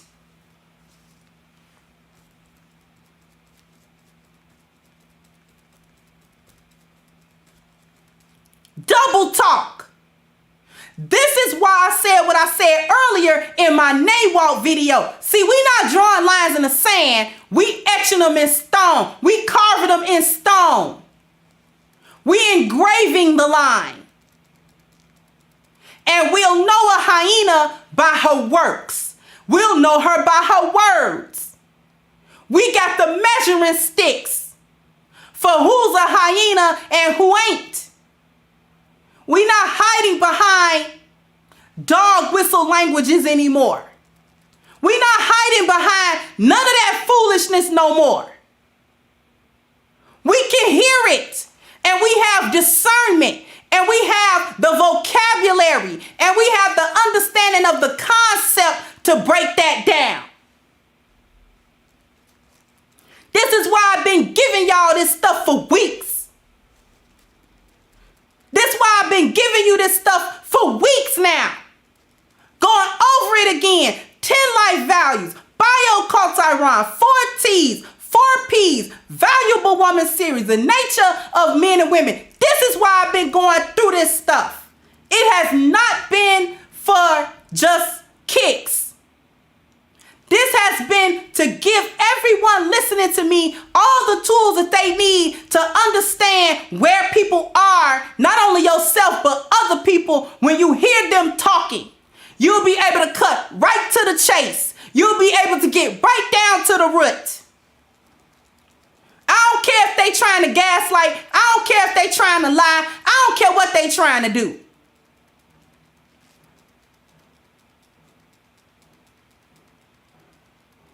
She think it's predatory. She don't really think it's predatory. It's just something to say. Let's understand that gynocrats don't believe 50% of anything that they say. They just want you to believe it. Because if she talk this dog whistle, social justice language, people will be triggered. She hoping the right people get triggered by this and come for him, where she don't have the power to take him off of YouTube. But hoping that it gain traction with the right people. Always trying to throw a black man under the bus for Zaddy to come get him. This is the equivalent of a gynocrat not getting into an argument with her boyfriend, and then because she don't like the argument, she called the police and tell him he hit her. So the police could come hem him up. So Zaddy can come get him. Come get somebody, come get this jigaboo away from me. That's what she's doing. And anybody that signed the petition, come get this jigaboo away from me. It's like calling the police, calling the media police. Come get him.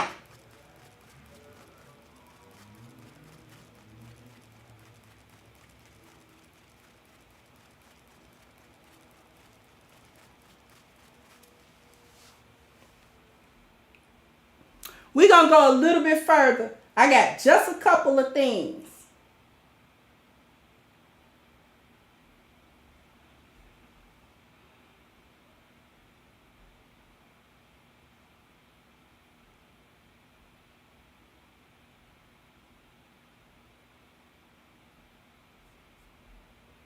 The higher Kevin gets, the more he's promoting interracial dating or dating women outside of the Black community.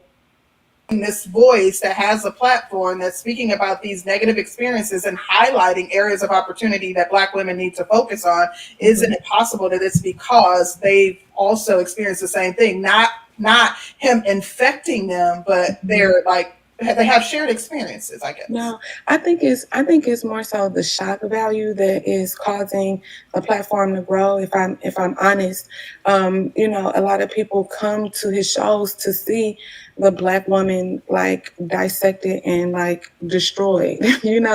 There are a lot of men of other races that have sent me comments and in support of Kevin, and those men don't date Black women. They date women in their community, and they, support Kevin and what he's doing and, kind of what he's saying.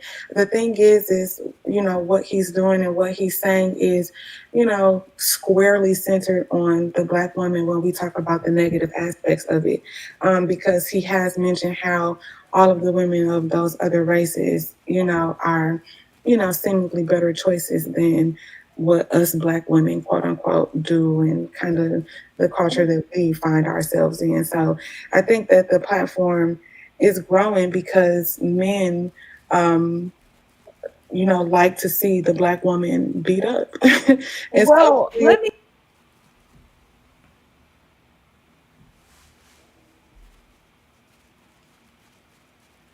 Gynocrats like to get mad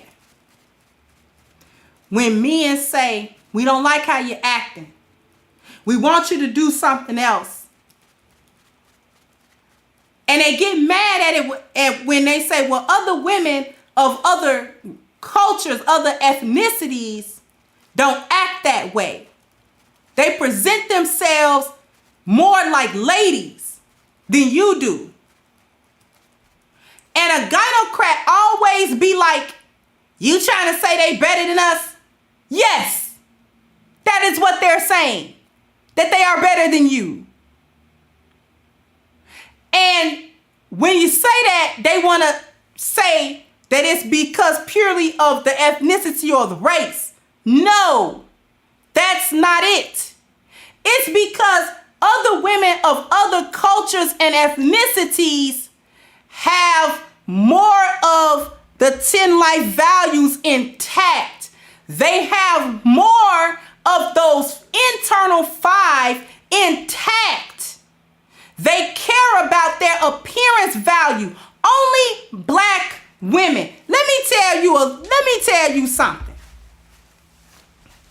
It ain't nothing that Kevin Samuels and any other man on this platform has said that is more damaging to the image and the esteem of black women as that BET Awards display about a month or so ago. Y'all are the same ones talking about something wrong with what he's saying, but you don't think it's nothing wrong with being represented by Meg Thee Stallion, the Cardi B's of the world, and all of these heifers and slurs that run around and represent you.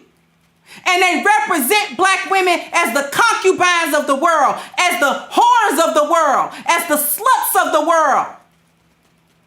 Uncouth, unladylike, sexually promiscuous, masculine, loud, confrontational, ready to fight, ready to argue, can't take her nowhere, can't do nothing with her, uncontrollable. You can't tell her nothing. You can't correct her. You can't say nothing. I don't care where it come from, whether it come from malice or a place of love. You can't say nothing to her. She's incorrigible. Completely. Black women are about the only demographic of women that do that to the degree that it is done. You can't find nearly as many instances recorded of Asian women being ratchet like that, white women being ratchet like that, Puerto Rican women being ratchet like that. Can you find some? Sure. Can you find as many as it is for black women? No. Tommy Sotomayor has made a career out of it for years with different clips.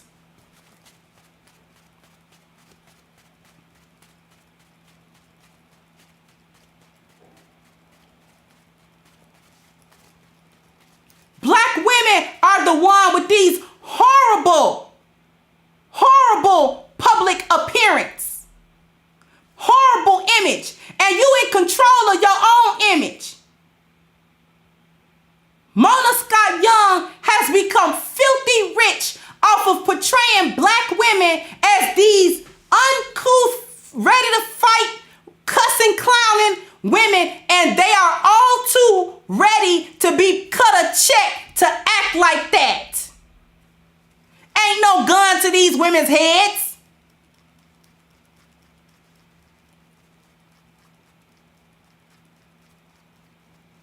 Shawnee O'Neal has become rich off of being the executive producer for the Basketball Wives series. Ain't no gun to these women's heads.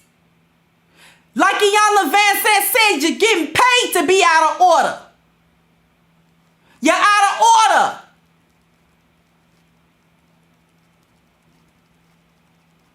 You hide behind stuff like body positivity just so you don't have to lose weight.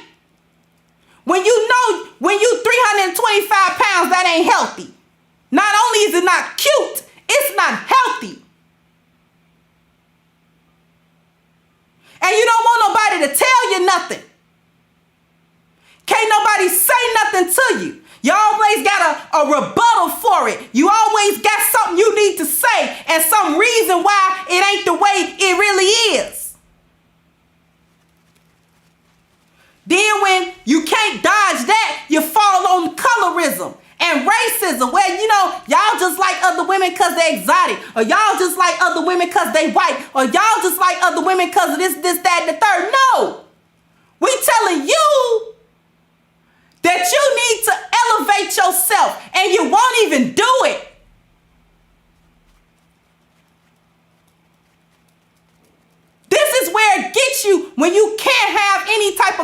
correction in your life.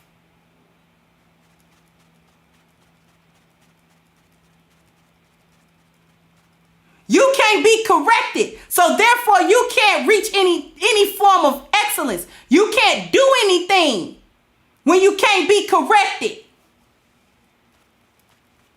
How you supposed to get better if nobody tells you nothing and you don't accept nothing? You can't get better.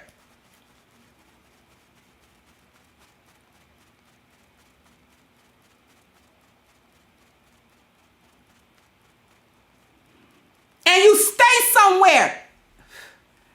You know what? I'm going to give you my perspective on exactly what's really happening. But I need for y'all to do me a real big favor.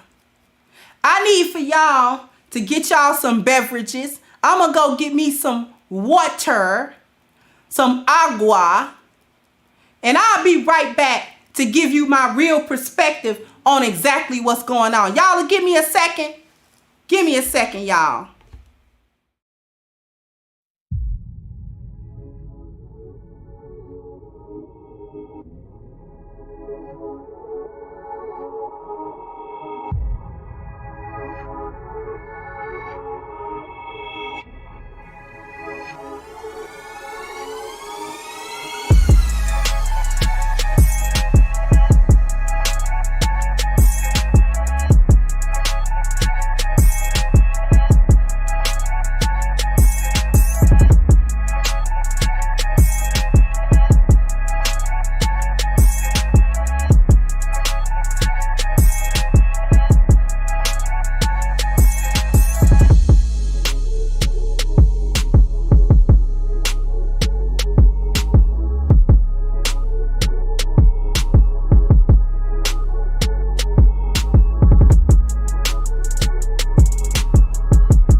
We back.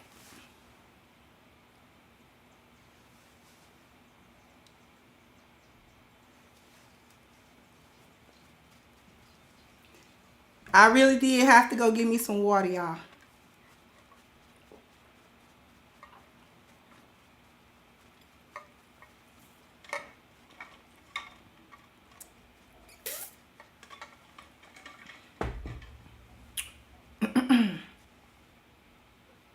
Now,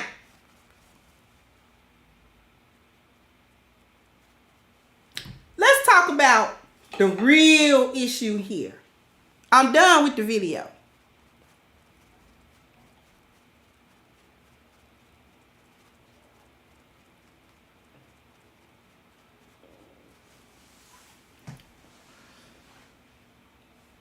They see the writing on the wall.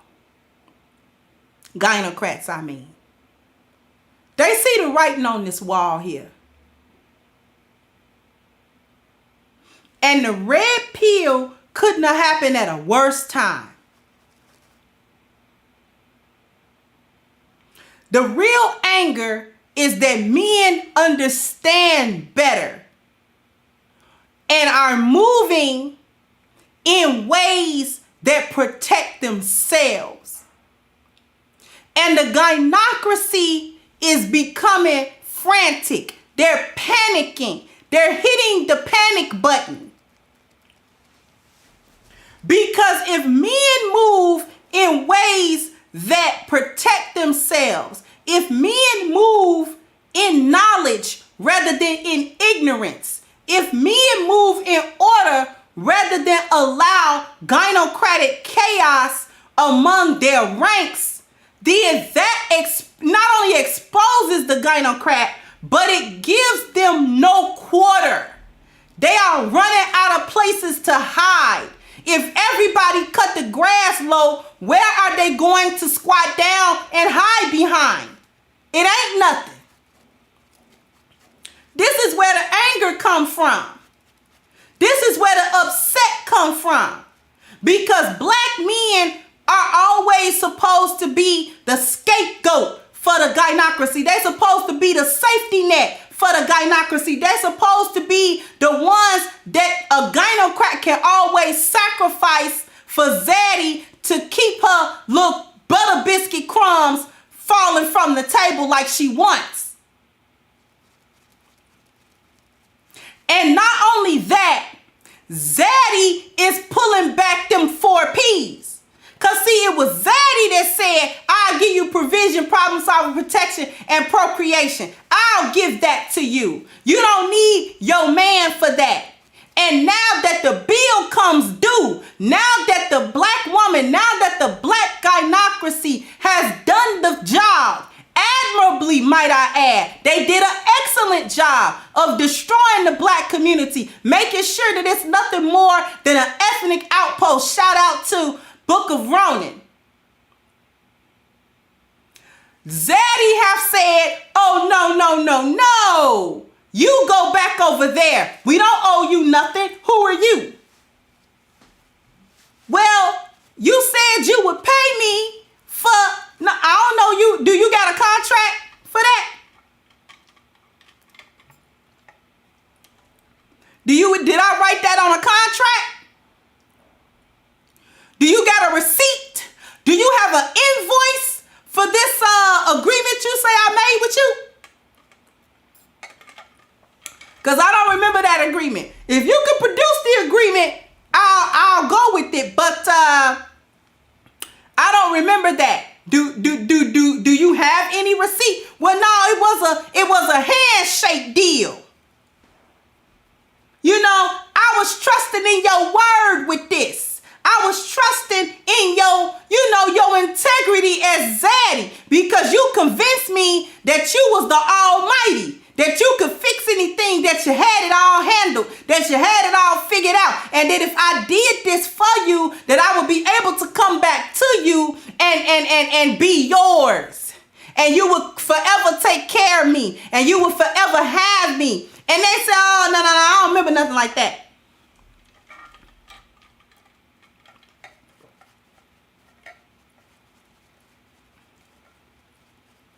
I don't remember that, ma'am. You sure it was this management company that was in charge when you got that receipt, that invoice? I mean, nah, it was you. Nah, I remember that.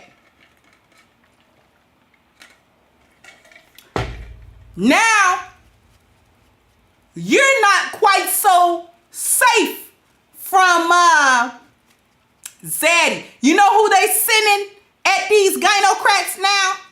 Put a 1 in the chat if you want to know who Zaddy's sending at these gynocrats. It's funny now, but it ain't gonna be funny in a little bit.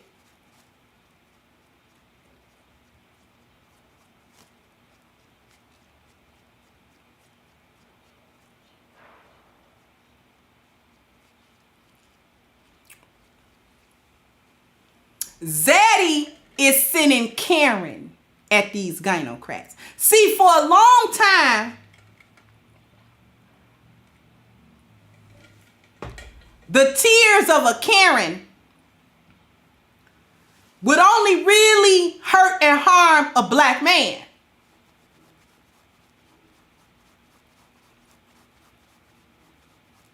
See, it's funny right now, these little videos of Karens, you know, doing wild stuff and they wilding out. And it's crazy. But it ain't gonna be crazy in a little bit. They're gonna find what actually sticks.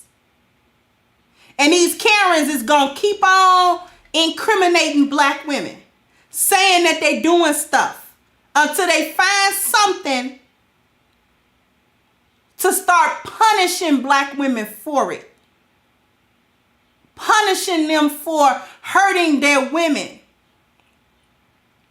Getting violent with their women. See, it sounds crazy right now. It's all, you know, because it's so ridiculous. Like that Victoria's Secret situation. That was ridiculous.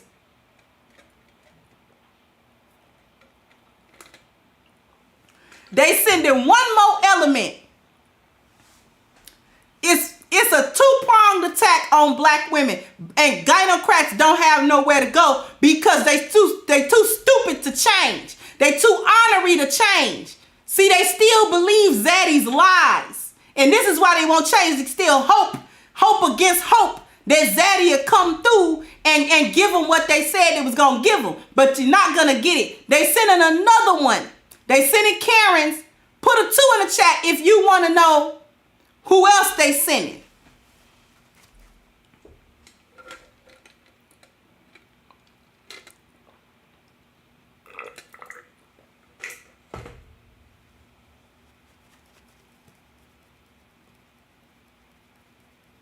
They sending Tea Party women. See, they got you to advocate for Tea Party women. They women too. They women too. They women too. They women too. And the only ones that they premiere are Tea Party women of color. Oh, you're losing your spot.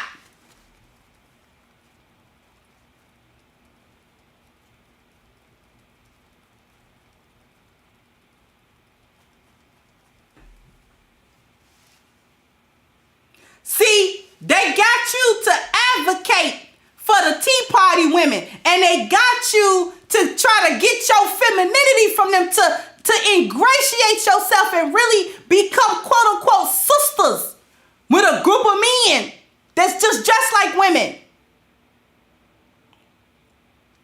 Your makeup look the same. You wear your wig the same. You wear the clothes the same. You got the same little mannerisms and the little vocabulary and the slang that you got. You worship these tea parties. You follow all their channels. You follow all their stuff. And now they put them on the cover that you probably want to be on. They got a tea party on the cover of Sports Illustrated. She's the first trans woman of color. And you got to deal with it because you advocated for it. You can't say that you don't like it because just a little while ago, these was your sisters and they was all right. And you black and brown. See, that intersectionality that they got you to start dealing with in the 60s is now coming to bite you. See, the bill comes due. It's now coming to bite you. Because you're the ones that said intersectionality was a thing. You're the one that didn't want to be black first. You wanted to be woman first. And being black and being a woman and your sexual orientation all intersects it's intersectional racism, and we get See, you were so busy being a victim that you didn't understand that you was being played, hoodwinked. You've been bamboozled, run amok.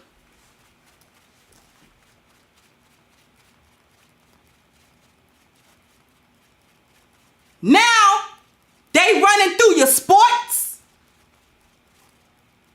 They coming all to all the places where women gather and congregate. They taking all of your modeling spots. They taking all of your acting spots. They taking all of your beauty spots. They taking your magazine spots. They gonna take your and other entertainment too. You're singing and you're dancing and you're rapping. They gonna take that too. And you ain't gonna be able to say a mumbling word about it because they women too. And it's intersectional. And the gender and the black and the sexual orientation, it all comes together. It's because it's the same thing. And institutional racism, it affects us all.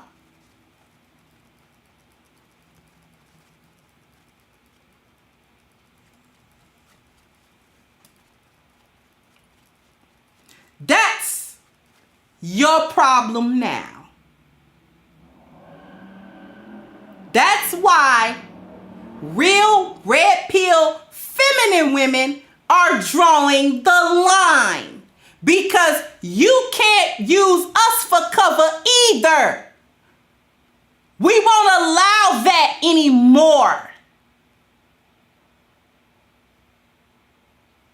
You're not gonna be able to use red pill black men for cover, because now they know your game and they don't want to play.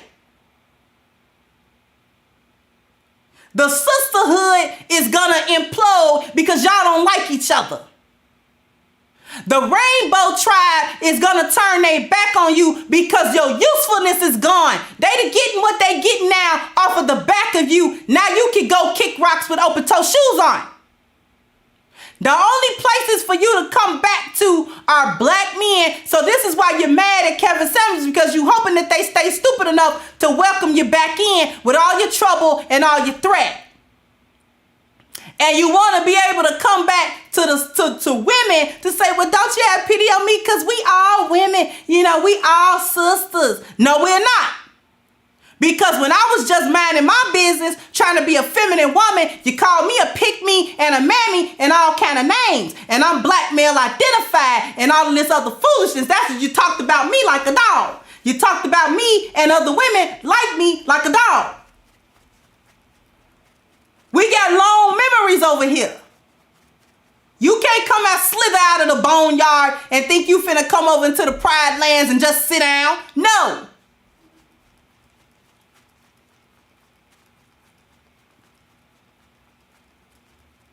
You will not be able to come out of the boneyard and just sit at the edge of the Pride Land and think a lioness ain't gonna get at you.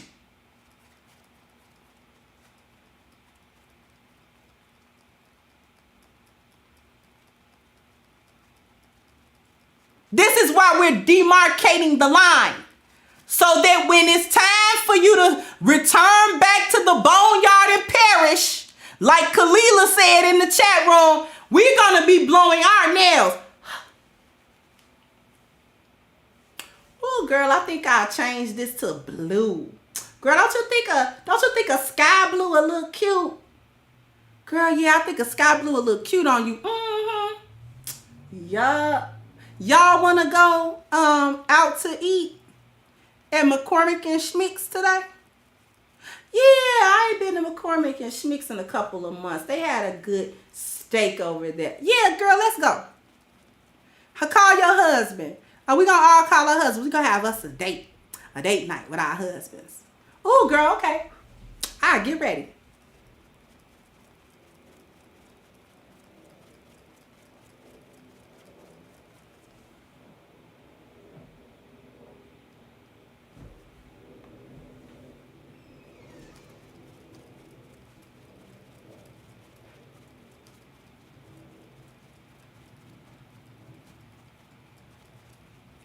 we're not gonna be bothered.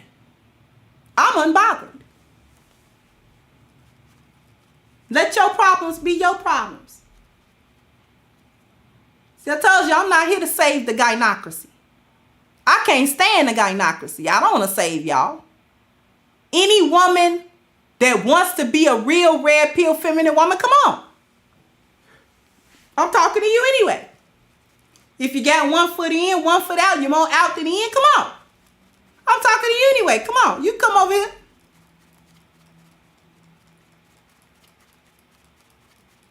But the rest of y'all, dedicated to the boneyard, you can stay over there. You boneyard identified, stay over there. Since I was black male identified, you boneyard identified, stay over there.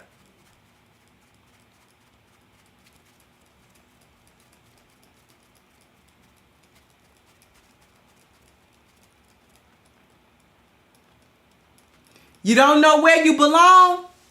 All you gotta do is get yourself together according to these. Get yourself together according to the 10 life values. That'll show you where you're at and where you want to be. If you don't want to improve yourself with all 10 of them, you are boneyard identified, ma'am.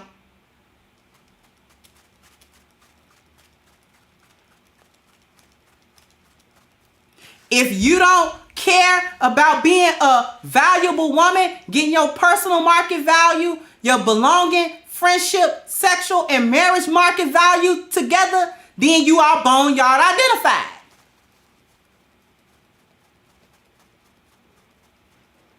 And you can stay over there in the boneyard. Don't nobody care. Because we're going to carpet bomb it. Or we'll just ignore it. Just ignore it. You don't like submitting yourself under no type of system, order, and structure, then you boneyard identified.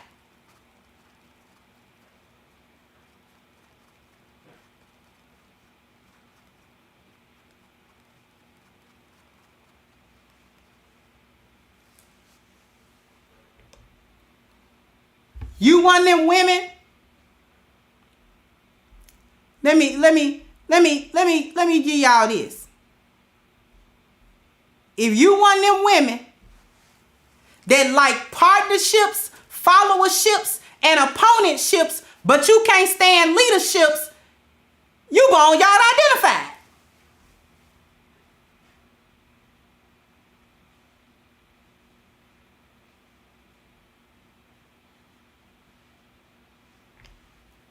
If you a woman that don't know how to receive or support receiving, provision, problem solving, protection, and procreation, you boneyard identified. That's all. If you ain't never gonna be worth his time, you take too much toll, you a heap of trouble, and you not only not gonna remove a threat, but you're gonna add some, you boneyard identified. We done with you. Told you we was canceling the gynocracy over here. We done with you.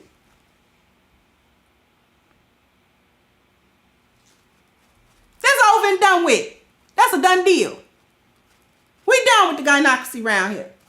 Not playing with y'all no more.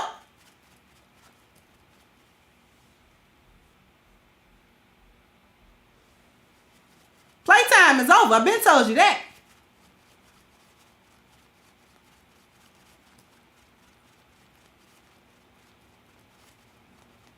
So get yourself together, because we cutting the grass down low. You will be exposed, and you're going to stay exposed. We're not going to give you nowhere to hide. You need to love Kevin Samuels, because he's trying to give you the game so you can save yourself. Problem is, he was trying to find a high-value woman for high-value men, and it ain't no such thing as a high-value hyena. That's the problem. That's why so many of you call Lynn mad, because it ain't no such thing as a high-value hyena. You're boneyard identified. You don't know how to come out the boneyard. You're fat and sloppy, dusty, musty, and crusty in the boneyard. You don't know how to do nothing else.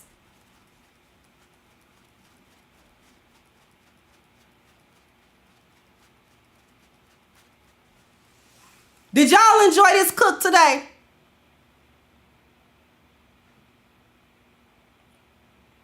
I missed so many super chats, and I am so sorry.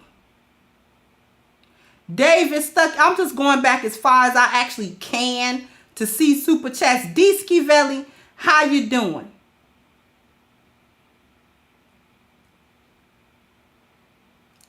I love pink. Love Pink Princess.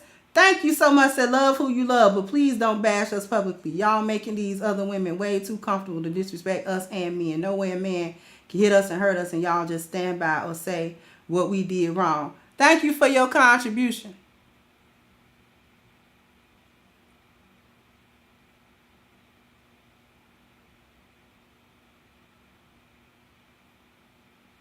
David Drayton.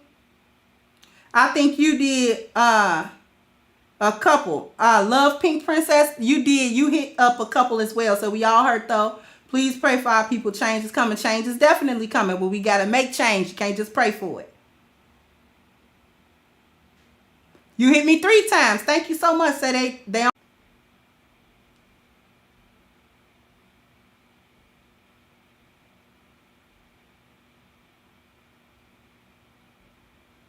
Ruminant. Thank you. Say enjoyed the burgers and the chicken. Seasoned just right. I'm trying to see as many as I can. D-Ski, you hit me up a couple of times. Thank you so much.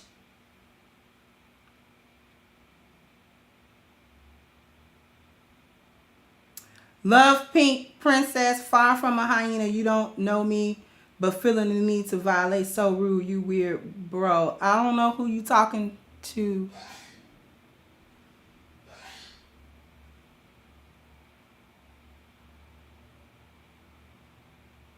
D-Ski said, my money long as I 80. We can do this all day, ma'am. But you will be exposed. Thank you, D-Ski. Said, my mom don't behave nor identify with you, hyenas. Oh, you and D-Ski are talking in super chat. Okay.